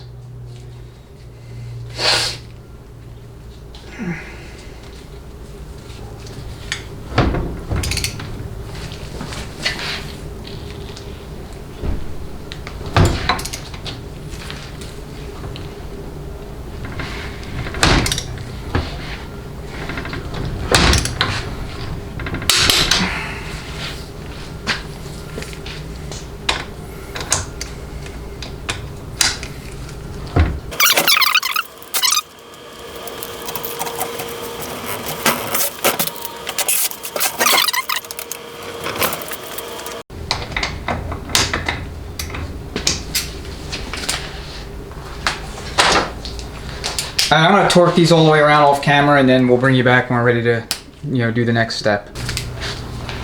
All right, a little unconventional, but you got to do that.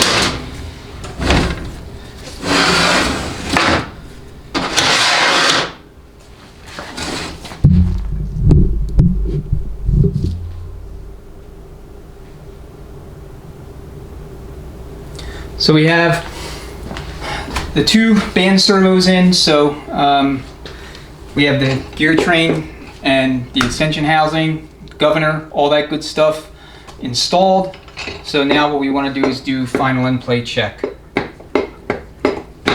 And like I said, our standard is between 22 and 91 thousandths. And this feels identical to the way it felt coming out of here.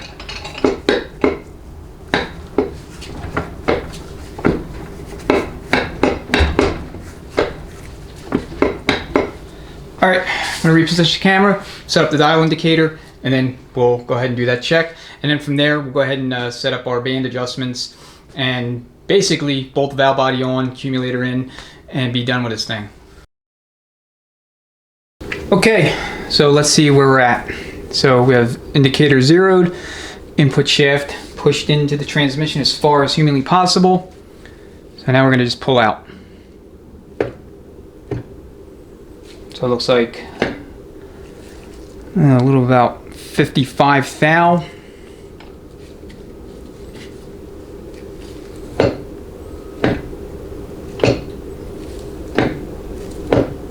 57 thousandths.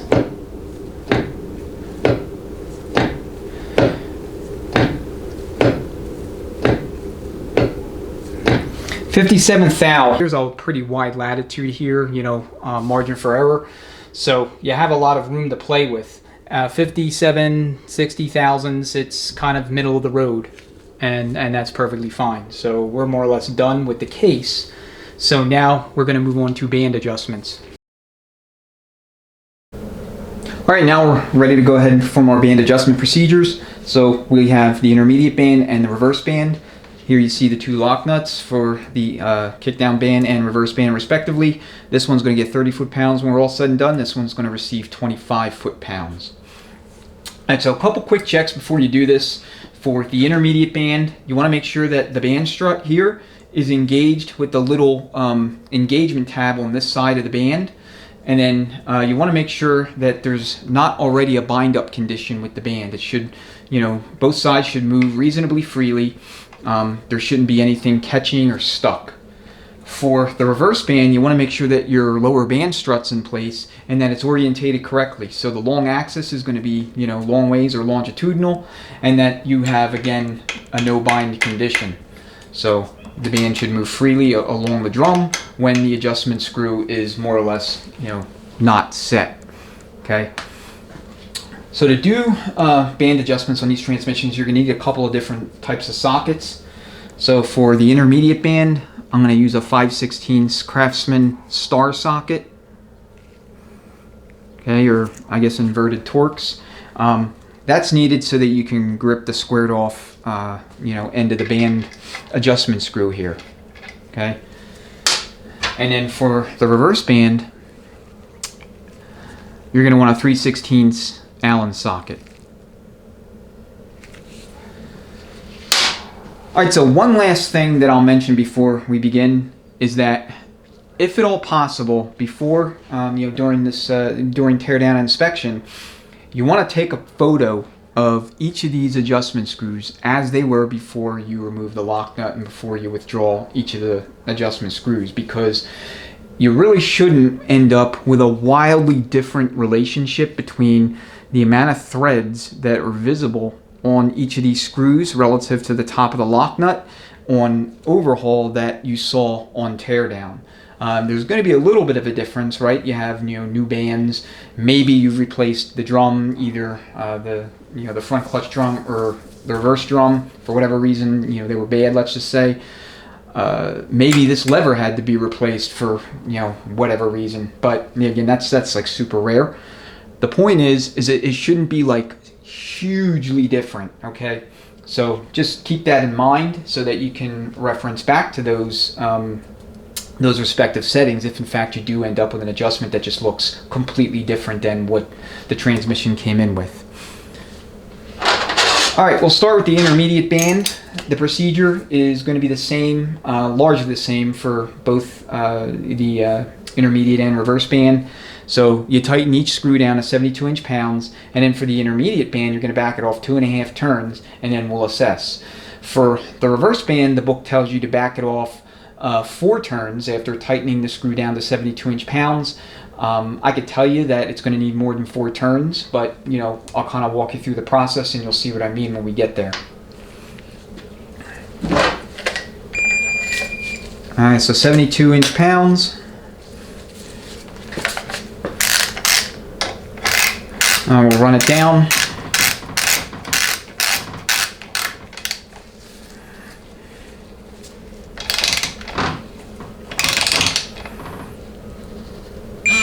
Alright, so that's our 72. Let's get the torque wrench to the 12 o'clock position, and then we'll back it off 2.5 turns. So here's where we begin our tension, so we got to actually come back, looks like right at 11 o'clock, 11:30 maybe.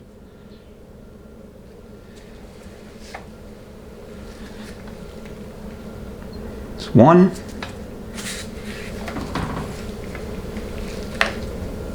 2,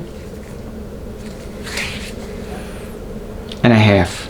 So we ended up roughly at the 5:30 position. All right, so now what you're going to do is you're going to kind of grab the band and see if it's bound onto the drum. Okay, you should be able to move both of the ends, both of the anchor points should move a little bit, from front to back. All right.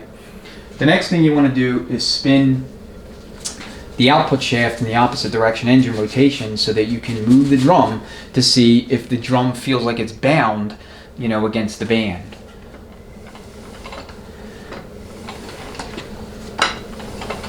Okay, feels good. I don't feel any kind of binding, and remember, the drum is dry, the band's been soaked, but most of that fluid's dripped off by now. So when the transmission's running, there's going to be like a thin coat of fluid between the band and the drum. So as long as it feels like it's free, there's no hint of binding or anything that's getting caught up, you should be fine. So what we're going to do is we're going to go ahead and install the lock nut. We're just going to put it on finger tight. So get it started. Grab your adjustment screws. You don't want to lose that adjustment.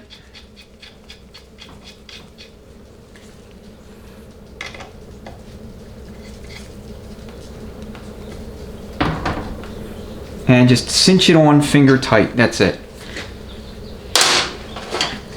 So the front band is preliminarily done.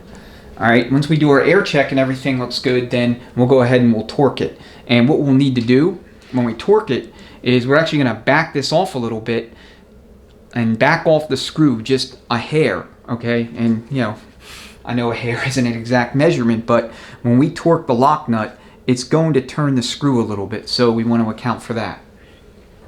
All right, let's move to the rear band.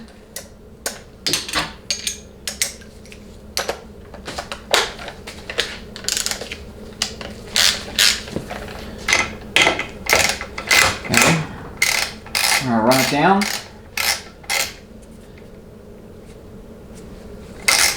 Just want to check our lower band strut, make sure it didn't come out of position.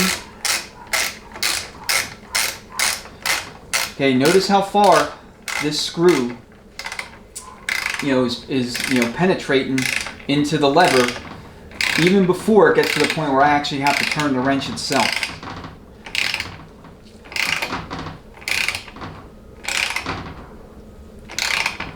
Okay, we're almost at bottom and I'm only at 55 inch-pounds.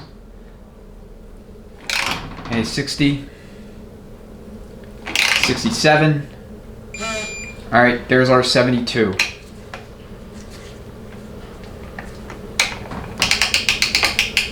Okay, now we're at the 12 o'clock position. And we're going to start backing it off.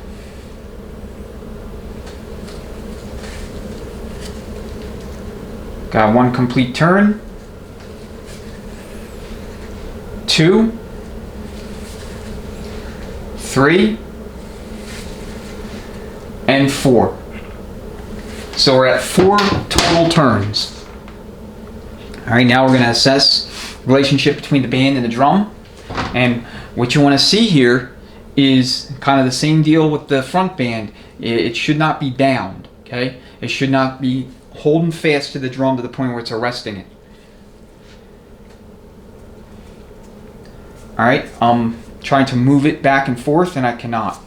I mean, it is on that drum. Okay, so if we were to install the transmission like this drum would be bound up the whole time.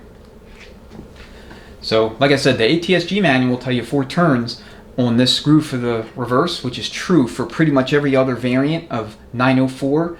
But for this particular version that went into the Jeeps with this design, a lever and screw and plug, it requires a little bit more than that. So we're going to go one more complete turn and reassess. Alright, so I'm going to just start here at the 6 o'clock position and go 1 turn all the way around. It'll give us 5 complete turns. Okay, we're still bound up. That drum is still moving because the band is moving it. It's not independent or free of the band just yet. All right, I'm going to go half turn increments now. So we're 5.5. Okay, now we have some movement. But at 5.5, I could still feel the band dragging a little bit on the drum. So now we're going to go one more half turn, and this will give us 6 total turns.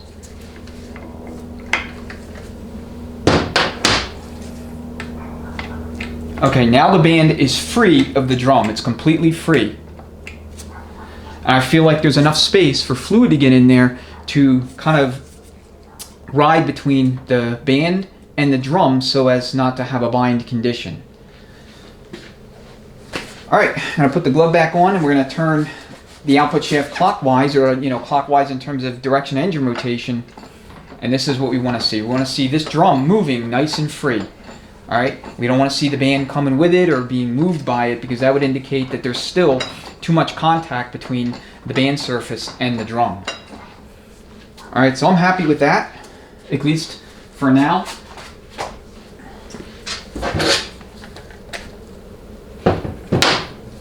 And then I'm going to go ahead and I'm going to install the lock nut.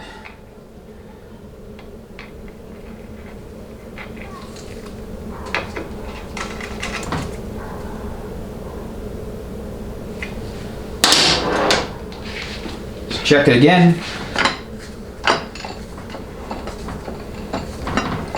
Okay. Now we're ready to fire up the air compressor. I'm going to do a case air check, so that means the 2 clutch packs and the front and rear drum respectively, and these 2 band servos. And then from there, once everything is good, like the 2 drums apply like they should, and the 2 servos grab the drums like they should, then at that point we'll go ahead and torque down our lock nuts, and we'll be done with the band adjustment process. Alright, let's go ahead and do our air check. So just a quick recap of what these ports represent. So this is going to be pump suction, pump pressure. This is going to be your direct clutch, aka front clutch. This is your forward clutch, aka rear clutch. This is to the torque converter, so converter charge. This is from the converter, and this is out to your cooler line in the front of the transmission. Then over here you have your kick down feed port and your reverse feed port right here. Alright, so we'll go ahead and we'll do the direct clutch.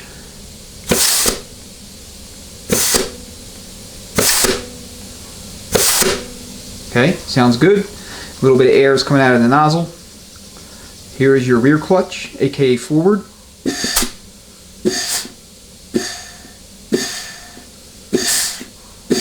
And you don't need a ton of air pressure here. I'm actually only working this trigger about maybe 1/3. That's all you need. I mean, you could put 2 in front converter, nothing's really going to happen, and then cooler line. So here's our kick down. Remember, we wanted to assess the apply. So we'll go ahead and work it.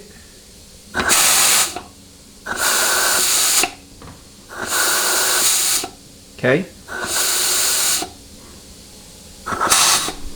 So you really don't need a ton of air pressure. This nozzle's not even capable of holding it. So things look good here on the front band. Let's check the rear band. Again, we have a little bit of band travel or clearance.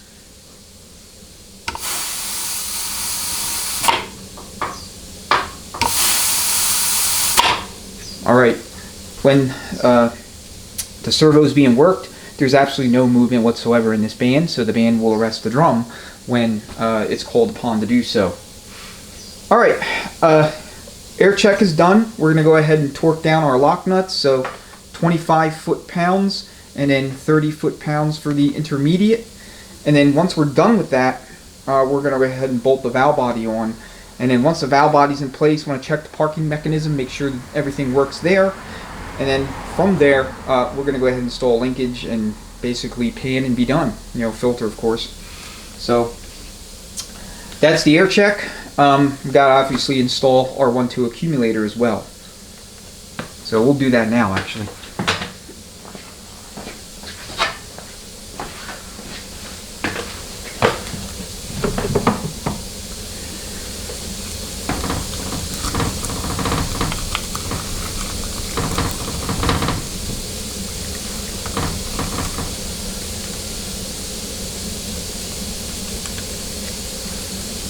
Okay, just make sure you use plenty of lube on these sealing rings.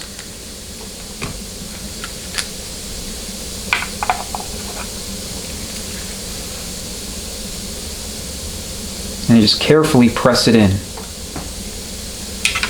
Okay, no snap ring groove here. You don't have to worry about none of that. So the valve body just bolts to this. Here's your return spring, and that's basically the end of it. All right, let's torque up our 2 lock nuts and move to the valve body. All right, so just take your lock nut, kind of back it off a little bit, and then what I'm going to do is I'm going to just make a note via an index mark where I'm at. And then I'm going to back this screw off just a hair. Okay, need a little bit more than that. All right, so we had it at the 6 and 12 position, so we want to make sure that it returns to that position because it's gonna turn a little bit when we tighten this nut down.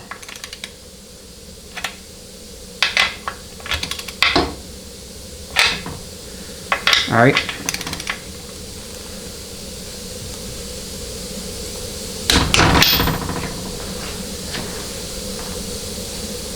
Probably could have stood to go a little bit more,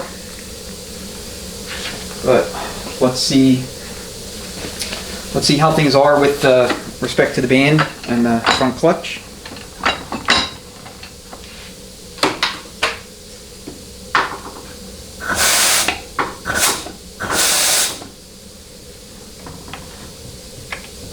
Okay, we still have good clearance, so that,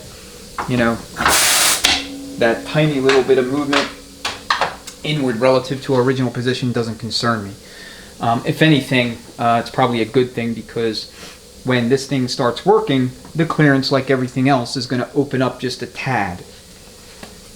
And it may be the equivalent of the difference in, movement there. So, okay. I'm going to do the same thing with the reverse adjustment screw. So let me reposition the camera so you have a little bit better view of that.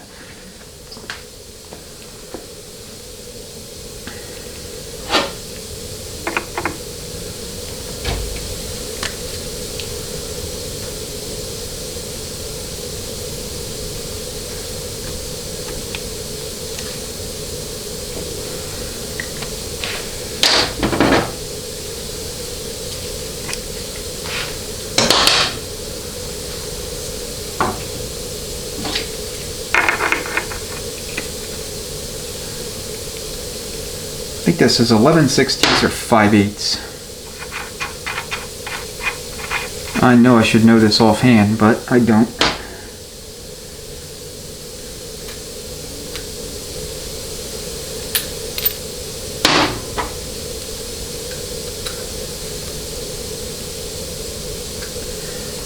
So 11/16.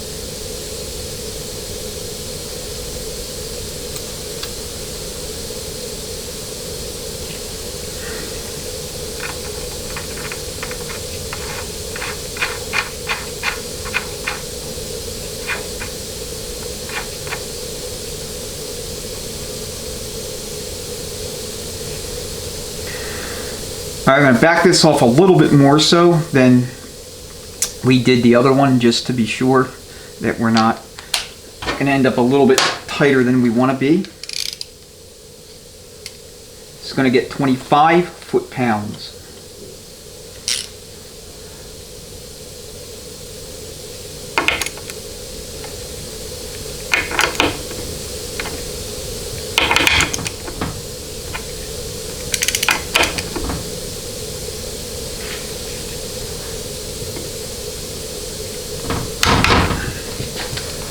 Okay, so again, it moved a little bit relative to where I had it. I had it right about here, maybe, I don't know, 10 degrees to the right from where you see the mark now. But we still have good movement in the drum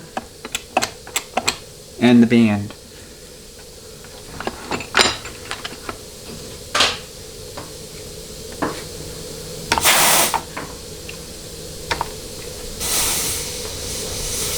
And again, it does not need a ton of air. I mean, I'm barely working this nozzle, and it's, you know, got full engagement, full arrest of that band with just, I would say probably about 50 psi, and I think I have it on 110 right now. Okay, so bands are adjusted and set for the final time, so I'm going to go ahead and make ready for the valve body. Alright, now we're ready to install the valve body. Again, this is the Cope Racing full manual reverse pattern valve body. As you can see, he has a new deck plate, you know, laser engraved, and looks like it's CNC machined. He has all of the linkage pretty much set up for you, ready to go, including the neutral safety switch contacts. The only thing you really need to do is transfer your parking rod assembly from your old valve body to this one. Everything else is more or less done. Okay. The other thing that, well, obvious, that this valve body does not have, that the factory valve body will, is the kickdown valve. So as you can see, there is an aluminum slug in there. So we're not going to install the kickdown lever as part of this valve body, as you know, the little stud for it's entirely missing. Alright, so here's the front of it. So he has two versions of these valve bodies. There is a street version, which is what I have installed in all these builds, and then there is a race version. The only difference, to my knowledge, between the street version and the race version is the amount of peak pressure that each is capable of making. I think the race version makes another 20 psi greater than the street version. But unless you're going all out racing, you know, balls to the walls, a lot of power, the street version should meet your needs if you're looking for something that's, you know, full reverse pattern, full manual in nature. Okay, he also includes the detent ball and spring already installed here with the rooster comb.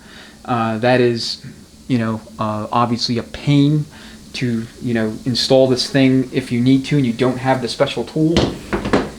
So prior to installing the valve body, well, what you're going to need to do is take your finger here and work the parking lever and see where it's at in relation to the lugs on that parking gear. Okay, and then go ahead, turn your output shaft so that you can mesh the parking pole with the lug, and that will allow you to get the parking rod into engagement with that mechanism back there. Alright, so there's no gaskets here. It's all just, you know, two machine surfaces mating to each other. That's basically it. Okay. So we're going to put a little bit of assembly lube onto the selector shaft seal. Don't want to booger that up.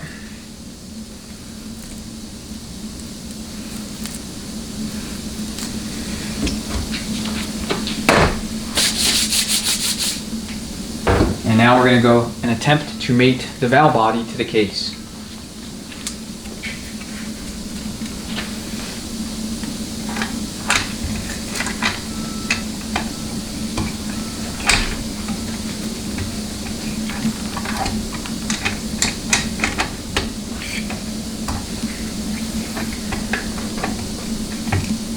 Okay, the parking rod will sometimes fight you.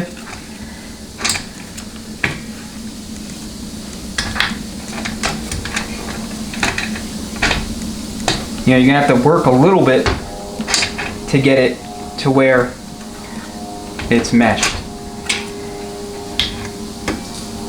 And then just do what you can to make sure that you're aligned on the selector shaft. And then allow the valve body to come to a rest position on the case. And that's basically it. So 10 valve body bolts.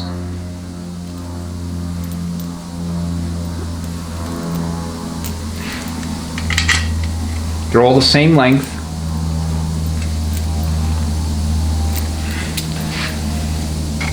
Now just put them where they need to go, and that's basically it.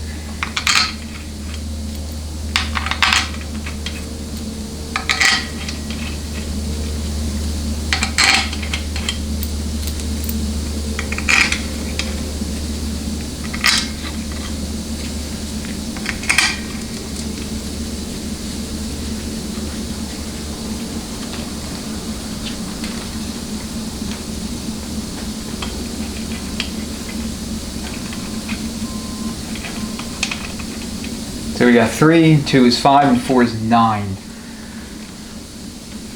Looks like this valve body actually only is taking 9. His plate is different, I guess, in that respect compared to the factory valve body.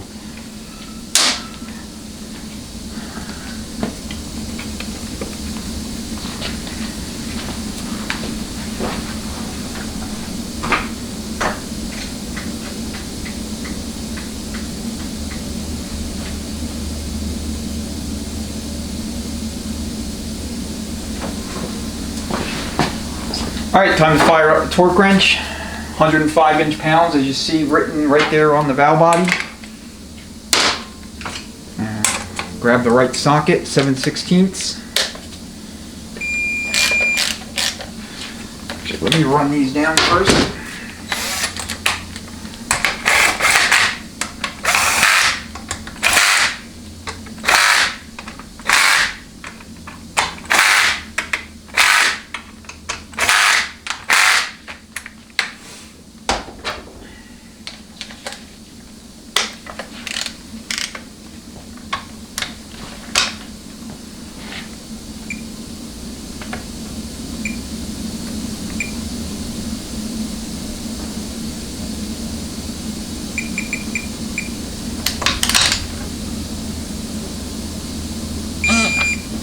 And you can go in any order, it really doesn't matter.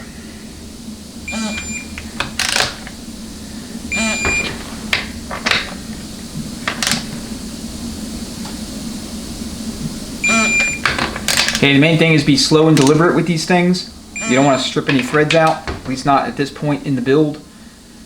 Now that would suck.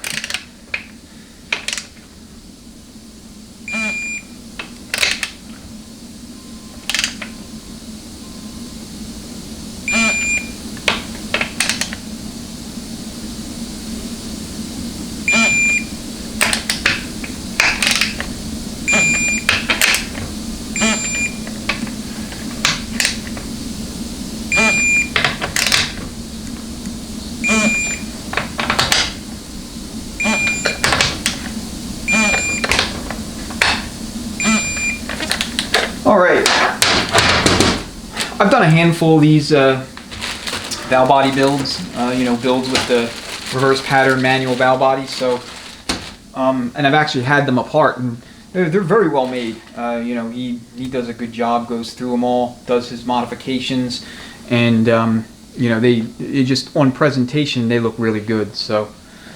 Alright, we got our 3 filter screws.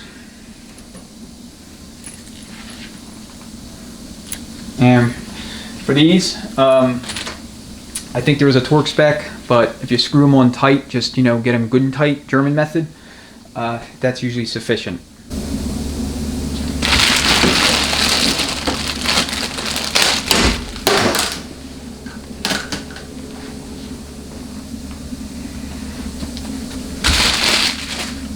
Okay, so the filter is going to go on with your suction side facing down, obviously, common sense, and then you're just going to align your 3 bowl holes up with the holes in the valve body.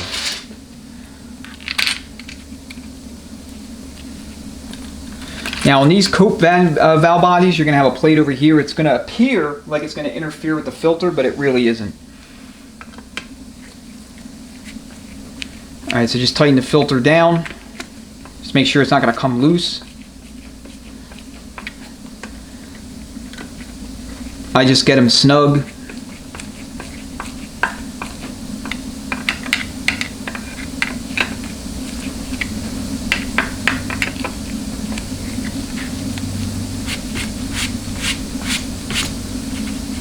Okay, that's basically it.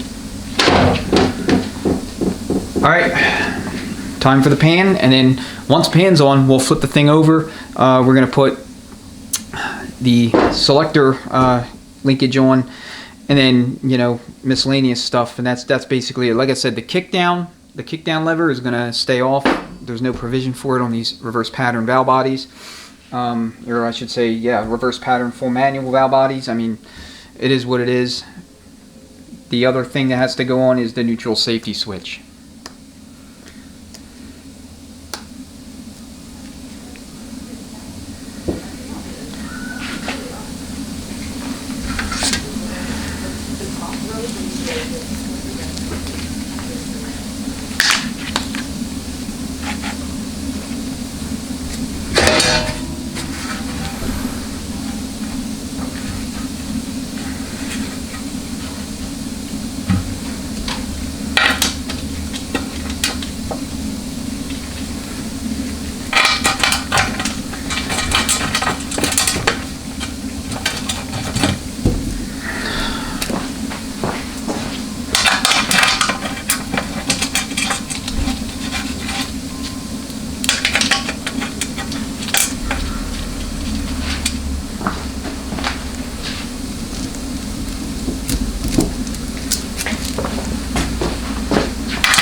Hey, half inch on all these bolts.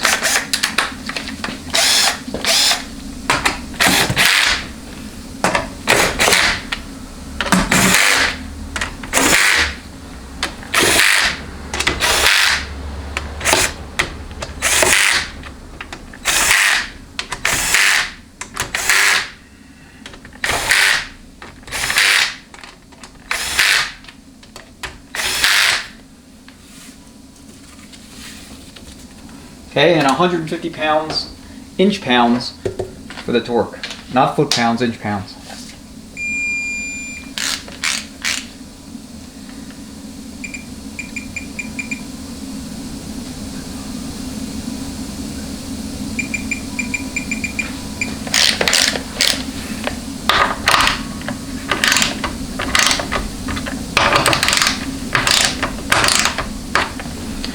If you want, you could just kind of work them a little bit, get them started, or you can go right to torque, it doesn't matter. Like anything else, you just want to be deliberate, and you don't want to strip any bolts out, at least not at this point in the build. So I like to, kind of get them started a little bit, work up, and then I'll proceed to torque once, they're sufficiently tight. That's just how I do it. I mean, you can do it however you'd like to do it. As long as you don't strip anything or break anything, it's all good.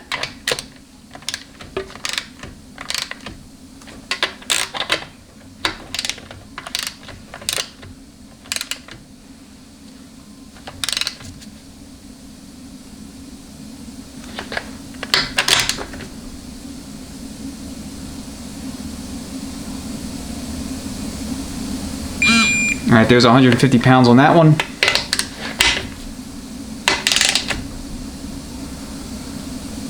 And inch-pounds, not foot-pounds.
I just go check them. I don't think I got to all of them. I think there's a couple that still have to go and get their torque.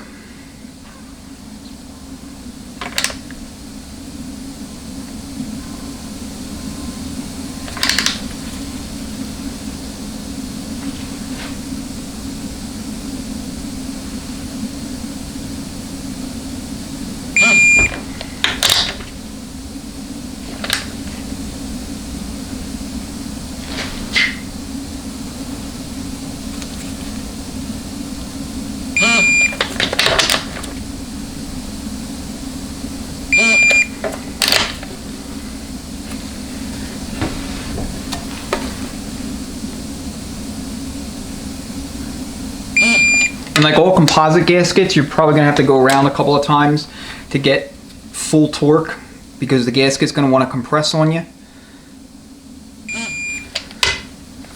I should say the gasket has to be fully compressed.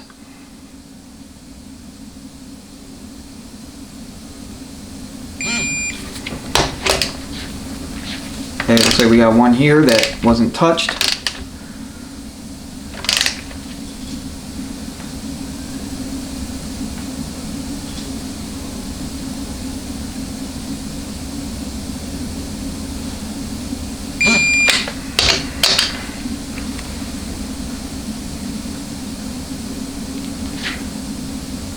And looks like we got another one that we also did not get to until now.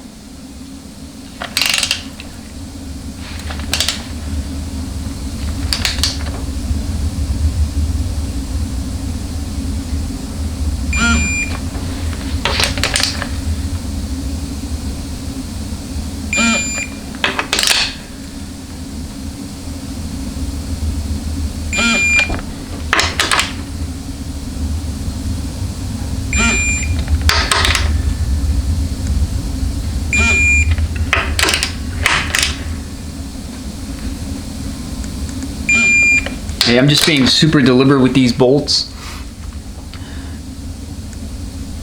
Given how this build has gone, the last thing I need is a strip bolt. I mean, just a lot of different curveballs that were, you know, thrown my way, just owing to the fact that I don't have the reps and the seat time on these particular transmissions, or variants rather. So, you know, those kinds of things are going to happen. But, you know, like I always tell people, you know, with these videos, you know, they're geared toward an audience that is maybe just getting into transmission building, or, you know, just new to a particular family of transmissions like I am to these. I still consider myself a newbie when it comes to the Chrysler, you know, A904s, 727s and such. So, you know, want to make sure that I present the information to you in a way that's not confusing, that is, you know, clear, as concise as I can be, and at the same token is actionable to where you can rely on it and, you know, more or less follow in my, you know, in my footsteps, and at the same token not make the mistakes that I have made, so that you learn from the things that I'm maybe not doing right, or things that I don't know, or get caught by surprise, so that you don't get caught by surprise. So anyway, that's my, you know, kind of soapbox there a little bit. Let's go ahead and flip this around, and we'll put on the linkage, install the neutral safety switch, and then, yeah, that's basically it. We're done.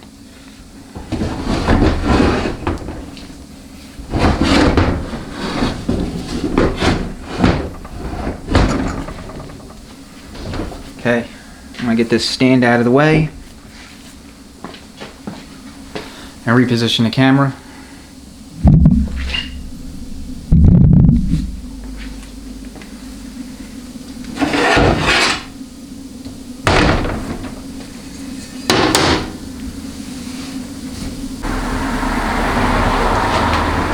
Alright, here's the neutral safety switch.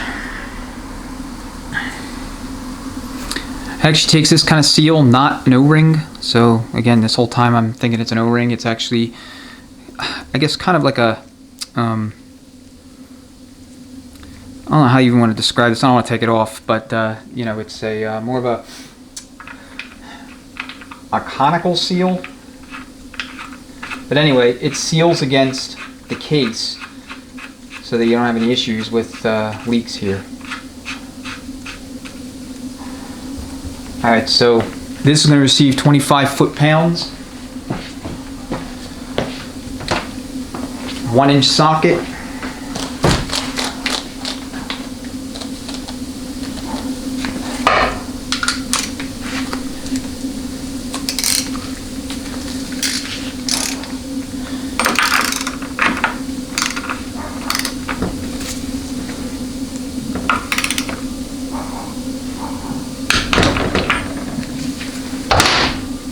Alright, these are 3-prong switches. They went to those. I can't exactly remember the year, but there used to be a single prong switch, which just was literally the neutral safety, and then they added 2 more prongs for the reverse backup switch for your reverse lights.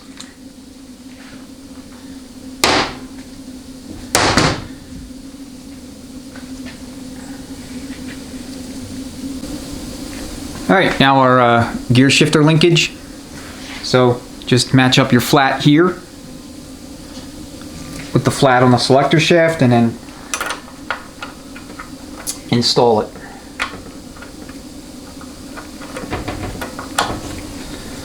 Okay, and then park is going to be all the way to the rear.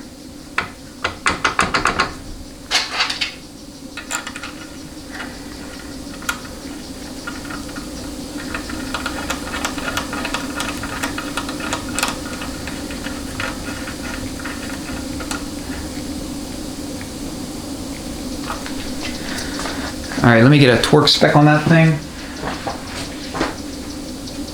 Actually, the manual doesn't seem to have one. Okay, it's 7/16. So all we're going to do is make sure it's good and tight.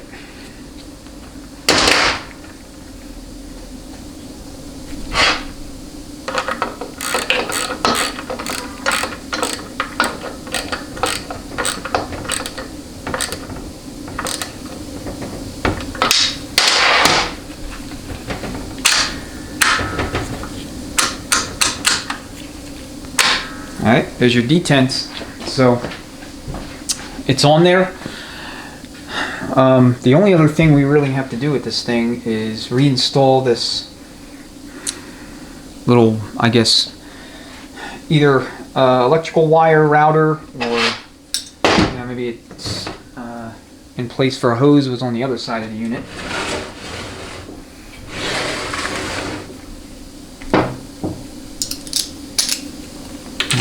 Just like this. So anyway, this is the build. If I had to summarize it, I would say it was a relearning experience, at least for me. There was some things that I had long since forgotten and had to quickly pivot and readjust and figure out, what I was doing wrong, and kind of backtrack a few different times to either get the right parts or perform the procedures correctly. So, that's transmission building, especially if you're new to a given transmission or you're new to the, the trade in general. So, don't expect for everything to go perfect. Do expect to have to solve some problems on the fly. I mean, we had, kind of a variety of things thrown at us on this particular build.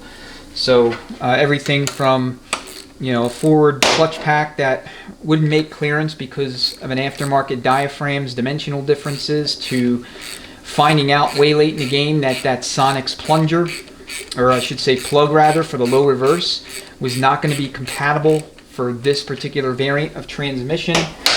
And then,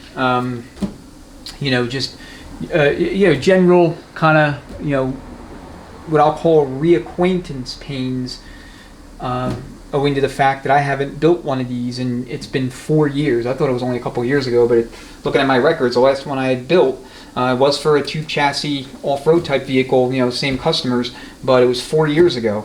So, and I know I'm in full excuse-making mode about it, but at the same token, it's hard to have 100% total recall. When that much time passes between, when you work on a given unit and then you work on it again.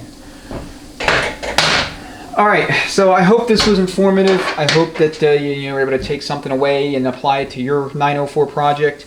In summary, we installed high energy bands and frictions, front and rear clutch, all new bushings, the Cope Racing, full manual valve body, the Sonex low reverse piston we were able to use, but we were not able to use the plug. But as you can see, everything works perfectly fine. The gears and the pump were good. We were able to reuse those. I mean, this was a healthy core. The only thing we really needed to replace, hard part wise, was that output shaft support and the rear planet. Other than that, everything was good. Everything was in spec once we measured everything out, and we were making all of our final adjustments and doing what we needed to do to get there. And so I'm happy overall with it. I'm confident that when it goes back in, it will work as intended. So anyway, thanks so much for watching. If you have any questions or comments, go ahead, leave them below. If there's anything that you want me to cover in relation to the 904 or 727 in particular, just let me know. I don't know when I'm going to do another rebuild or even tear down inspection on one of these things, just whenever it comes through the door, either it or a 727. I'd like to get a real early one with those rear pump assemblies. I think that would be kind of a neat thing to have on the channel. So if one does come in, I'll absolutely film the tear down and the reassembly. All right, take care. Enjoy the rest of your day or evening, and I look forward to seeing you in the next video. Thanks again.